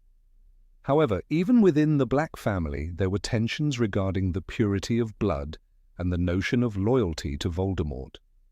While Narcissa and Bellatrix's connection remained strong, the conflict between Bellatrix's unwavering support for the Dark Lord and Narcissa's eventual defection highlighted the complexities of family loyalty. In the end, it was Narcissa's decision to protect Draco that was perhaps the most significant moment in her life, a break from the path laid out for her by her mother and sister. The Malfoys' shifting allegiances throughout the Wizarding Wars revealed their willingness to prioritize their own survival over adherence to a strict set of ideals. Their ties with the Blacks and the Weasleys were ultimately shaped by the family's need for political power and the protection of their legacy. Lucius, despite his earlier zeal for the dark arts, came to understand that power could be maintained through more subtle means, including aligning with those who could secure his family's future. The Malfoys' relationship with their pure-blood peers, therefore, was not simply one of loyalty to shared ideals, but also one of survival, adaptability, and the constant quest for influence. Though their relationship with the Weasleys was marred by bitter rivalry, the Malfoys' recognition of the Weasley family's strength and resilience in the face of adversity is noteworthy. Lucius Malfoy, despite his sneers and condescension toward Arthur Weasley, had to acknowledge that the Weasley family, though financially less fortunate, possessed an unwavering commitment to their beliefs.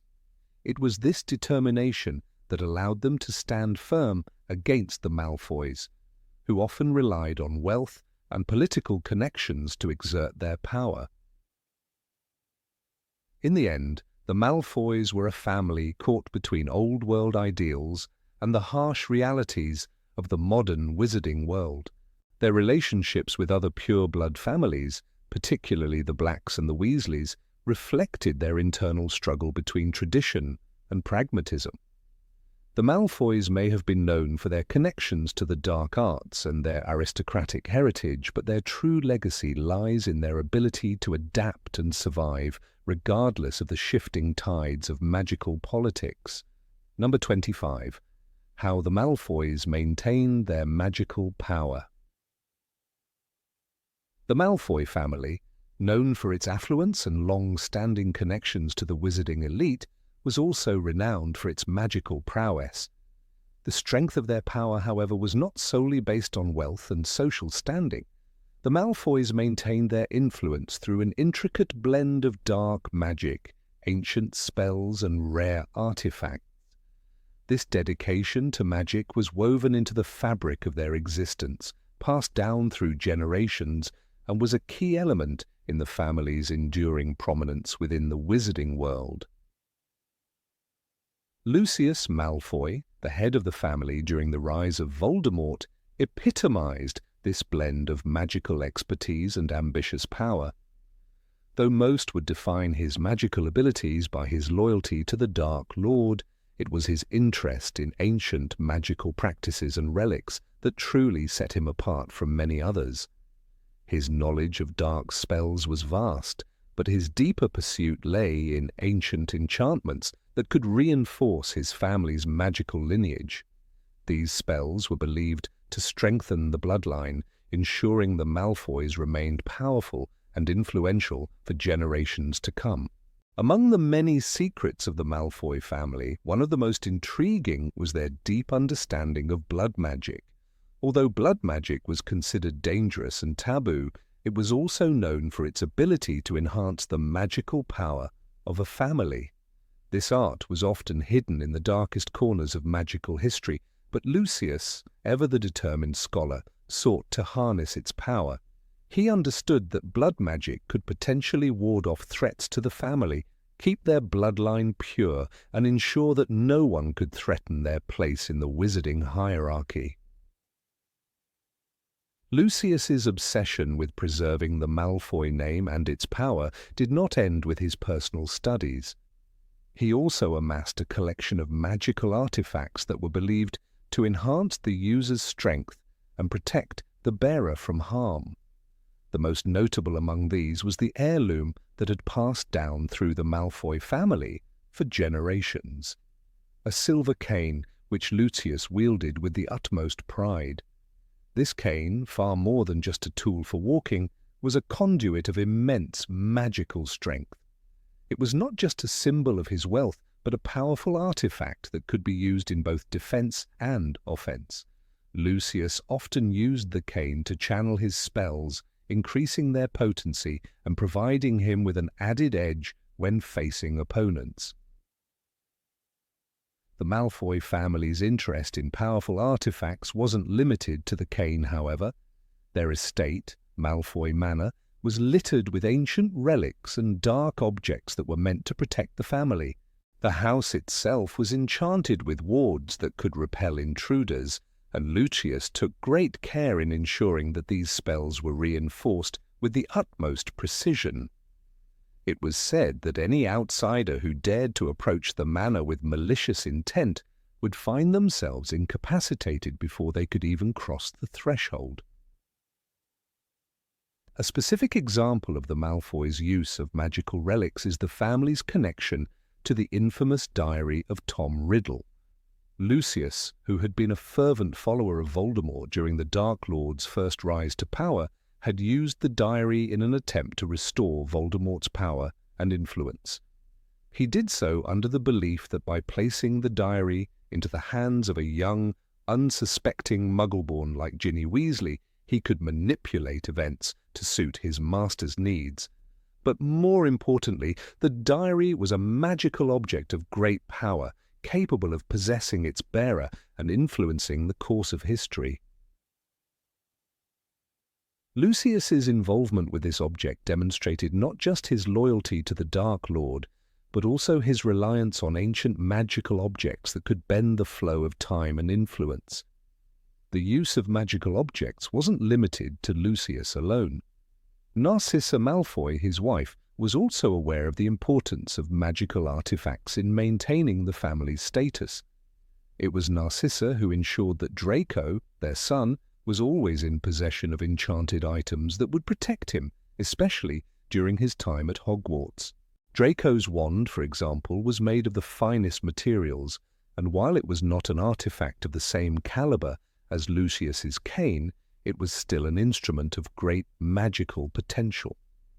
It's worth noting that wands, like all magical objects, were not just tools for casting. Spells.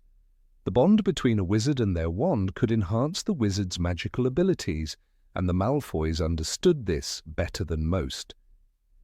Yet despite their reliance on powerful artifacts and spells, the Malfoy family also understood the importance of keeping these magical secrets hidden. The Malfoys were careful about who they revealed their knowledge to, understanding that their wealth and power were directly tied to their ability to keep their practices secret. The family's association with dark magic, while widely known, was only the surface of their true magical capabilities. They kept their deepest magical knowledge within the walls of Malfoy Manor, shared only among the closest of family members, and hidden from the prying eyes of the Ministry of Magic. This air of secrecy extended to the way the Malfoys interacted with the wizarding world. Lucius, with his aristocratic demeanor, carefully chose when and where to flaunt his magical prowess. He was not someone who would boast of his abilities openly. Instead, he used them when necessary to manipulate or to intimidate. Whether it was through the use of the Imperious Curse on those who posed a threat to his family, or by using his vast wealth to control influential figures in the ministry, Lucius understood that power was often most effective when it was not visible to the masses. One of the most fascinating aspects of the Malfoy family's magical power was how they leveraged the combined strength of their bloodline, their use of dark magic, and their collection of artifacts to create an aura of invincibility. This magic wasn't just a means to defend themselves, it was also a tool for maintaining their social standing.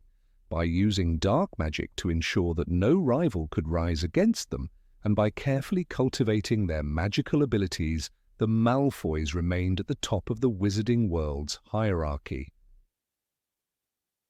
But the Malfoy family's magical prowess was not without its drawbacks. Their over-reliance on ancient magic and dark spells created an air of arrogance that made them vulnerable to the very forces they sought to control. In many ways, Lucius's obsessive pursuit of magical power led him down a path of destruction, one that ultimately saw him fall from favor with Voldemort himself. His reliance on dark magic, while effective in many respects, blinded him to the more subtle and humane aspects of magic, elements that were crucial for survival in a world where true power could not always be measured in terms of spells and artifacts.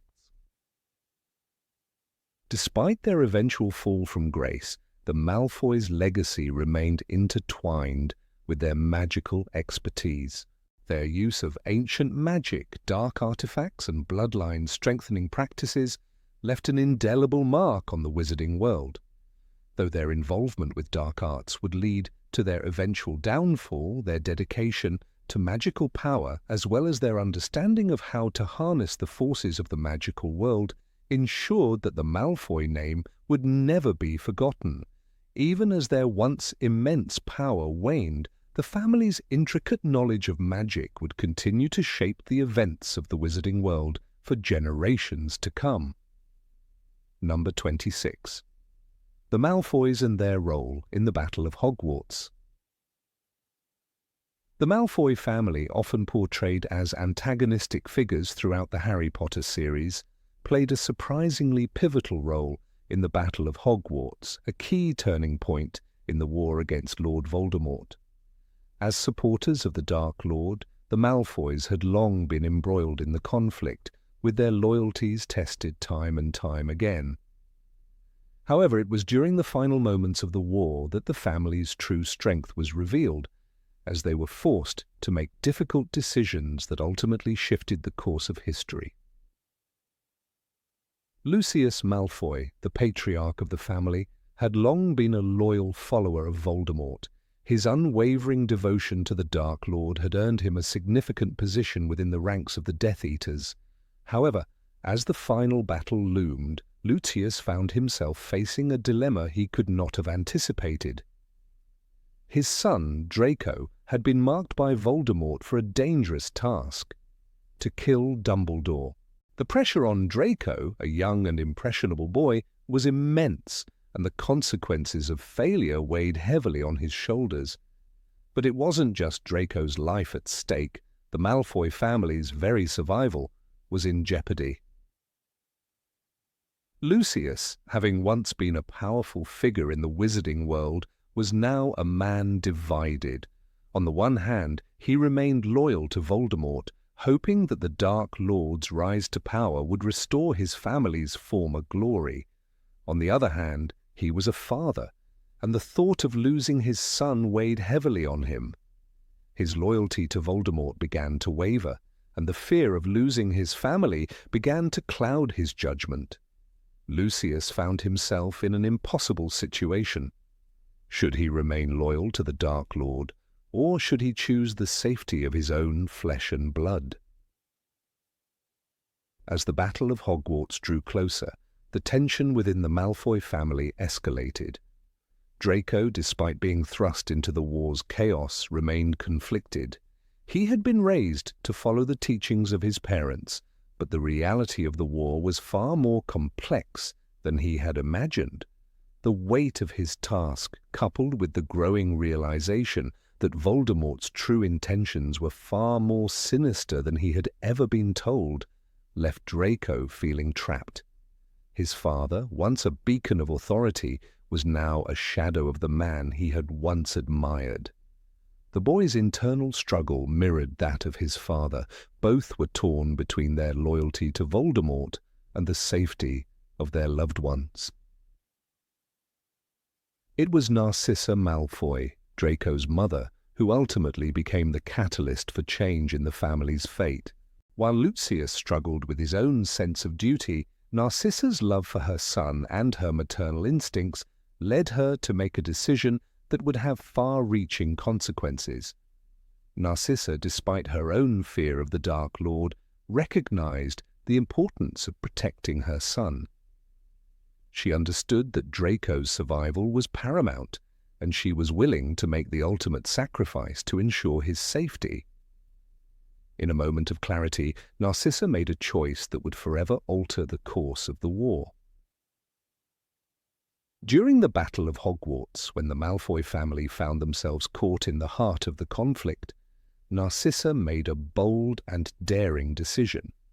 As Harry Potter, along with his friends Ron and Hermione, was brought before Voldemort, Narcissa's role in the family's fate became clear. Despite the intense pressure and the fear of what might happen to her family, Narcissa chose to help Harry and his friends.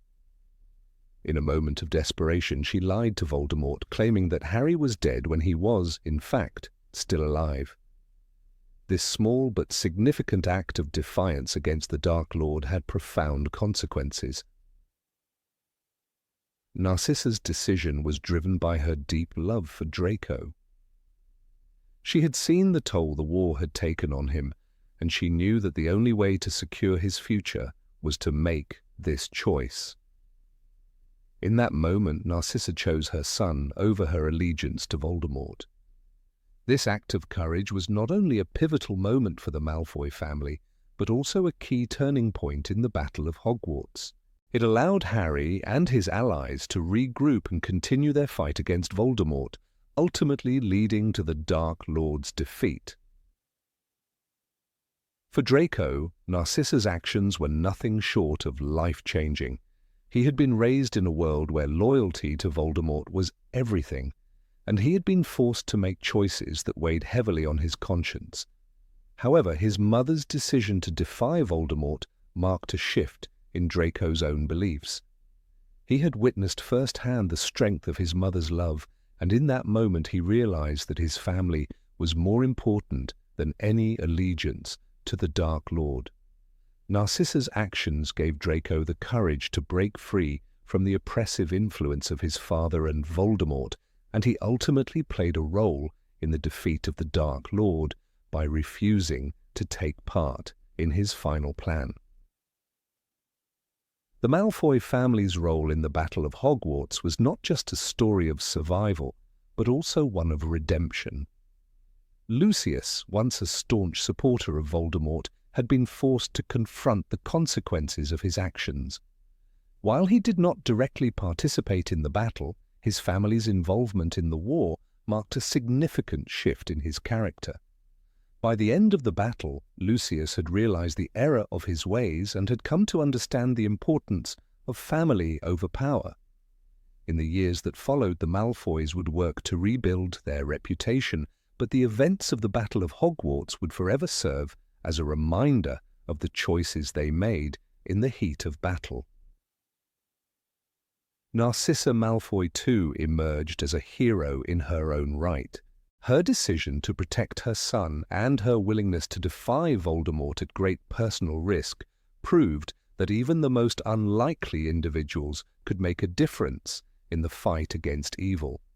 Her actions served as a powerful reminder that love and family could triumph over darkness and fear, and that one person's courage could change the fate of an entire world.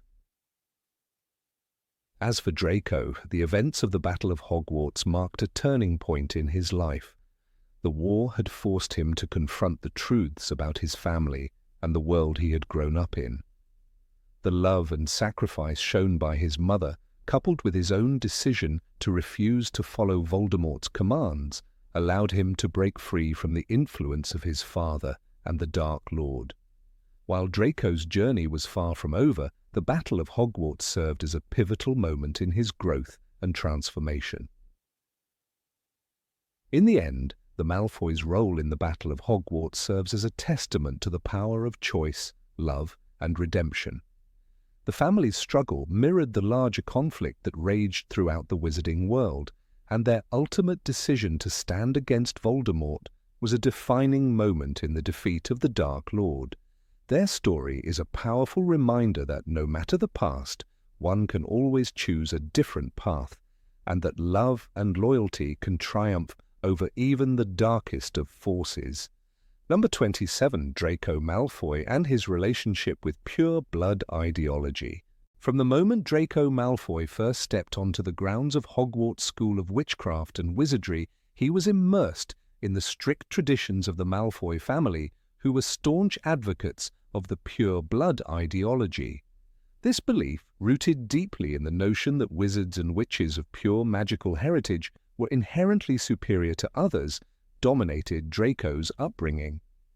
His father, Lucius Malfoy, was a prominent figure in the Death Eater movement, committed to the dark arts and to purging the wizarding world of Muggleborns. From a young age, Draco absorbed these ideals, and his family's wealth and influence only reinforced his sense of entitlement. The Malfoys were at the pinnacle of wizarding society, and Draco, as their heir, was expected to carry on these beliefs. However, despite being raised in an environment where purity of blood was exalted above all else, there was a subtle undercurrent of doubt within Draco. As he entered Hogwarts, a new world opened before him, one that was far more diverse than the insular, elitist society he had known. The first cracks in his unwavering belief in pure blood supremacy began to show during his interactions with other students, particularly Harry Potter and Hermione Granger. In the early years, Draco's behavior reflected the pressure he felt to maintain his family's ideals, yet his reactions, especially to Harry's defiance and Hermione's brilliance, suggested that something was slowly shifting within him. Draco's relationship with Harry Potter was complicated. At first, Draco saw Harry as a rival, someone to be disdained for his fame and his refusal to adhere to the pure blood ideology. Draco's attempts to isolate Harry and his friends were often motivated by a desire to maintain his status among his peers and to prove his loyalty to the Death Eater cause. Yet, despite his best efforts to distance himself, Draco's interactions with Harry began to chip away at his preconceived notions. In Harry, Draco found a person who was everything his family despised, a Muggleborn raised in a humble home, but one who was undeniably brave, talented, and capable of great feats. This contrast, though initially maddening to Draco, began to sow the seeds of doubt in his mind about the legitimacy of his family's beliefs. While Harry embodied the values of courage and loyalty, it was Hermione Granger who perhaps represented the most profound challenge to Draco's worldview. Hermione's intelligence and her fierce advocacy for justice were traits that Draco's upbringing had taught him to scorn. She was Muggle-born, and to Draco's family, this meant that she was considered inferior. Yet over time, Draco could not ignore her excellence in nearly every subject, and her unwavering dedication to the right causes. Hermione's presence in the trio that dominated the wizarding world challenged Draco to rethink his own prejudices, and it was not lost on him that despite all his efforts to belittle and exclude her, Hermione consistently outshone him in many ways. The pivotal moment that truly highlighted Draco's internal struggle occurred in his 5th year at Hogwarts, when he was tasked with carrying out a dangerous mission for Lord Voldemort. Draco's mission was to assassinate Dumbledore, a feat that would have catastrophic consequences not only for the wizarding world, but also for Draco's own conscience. The pressure from his family, particularly from his father, weighed heavily on Draco. Lucius Malfoy had placed an immense burden on his son to prove his loyalty to the Dark Lord, and Draco's sense of duty to his family pushed him toward the path of darkness. However, as the year progressed, Draco's unease grew. He was torn between the love and loyalty he felt for his family and the realization that the life he was being groomed for was one of cruelty and oppression. Draco's turmoil reached its peak during the final moments of his 5th year, when he was confronted with the stark reality of what he was expected to do. It was in these dark moments that Draco began to show signs of a conscience he had not known he possessed.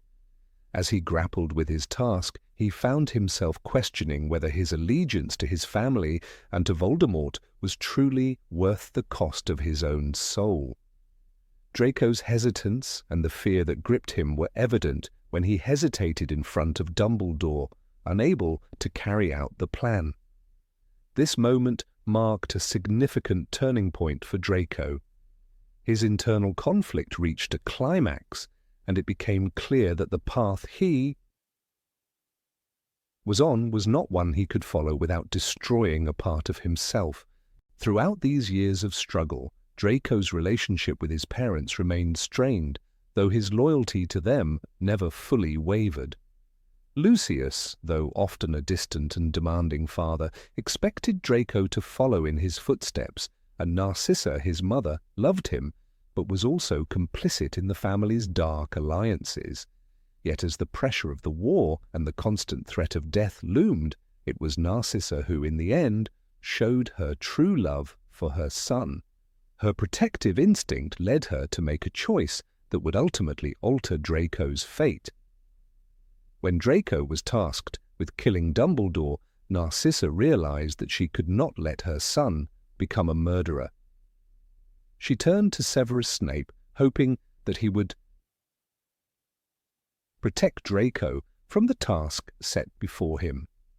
The final moments of Draco's arc in Harry Potter and the Half-Blood Prince are marked by the heavy weight of family expectations colliding with his own moral compass. As the events unfolded around him, Draco was forced to confront the ideology that had been drilled into him since childhood. The result was not the blind loyalty his family had hoped for, but a hesitant and conflicted young man who, despite his fear, found the strength to resist the darkness that had once seemed so alluring. His ultimate choice to not kill Dumbledore, even at the risk of his own life, was the first step in his gradual departure from the world his family had created for him. By the time Draco returned to Hogwarts for his 7th year, he had undergone a significant transformation. The boy who once looked down on Muggleborns and half-bloods was now questioning everything he had been taught. The influence of Harry, Hermione, and even the looming threat of the Death Eaters were all part of the catalyst that led to Draco's shift in perspective. He began to see that the world was not as simple as his father had made it out to be, and the lines between right and wrong were not as clearly defined as he had been taught. Draco's actions in the final book, Harry Potter and the Deathly Hallows, show that while he may have not completely severed his ties with his family's beliefs, he had grown into someone capable of empathy and understanding.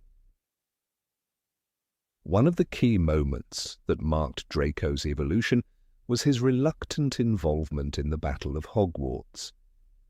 Although Draco was initially part of the group that sided with Voldemort, it was evident that he had no desire to harm his fellow students. His final decision to not betray Harry, Ron, and Hermione during the battle was a testament to his growth as a person. By the end of the series, Draco was no longer the arrogant, prejudiced boy who once mocked those he deemed inferior. Instead, he had come to realize the importance of choice, the value of friendship, and the cost of loyalty to the wrong cause. Draco's journey from a fervent believer in pure blood superiority to a young man who ultimately rejects those beliefs is one of the most compelling character arcs in the Harry Potter series. His story is a testament to the power of personal growth and the ability to change, even in the face of immense pressure from family and society. Through his interactions with Harry, Hermione, and others, Draco learned that his worth was not determined by his bloodline, but by his actions and his choices.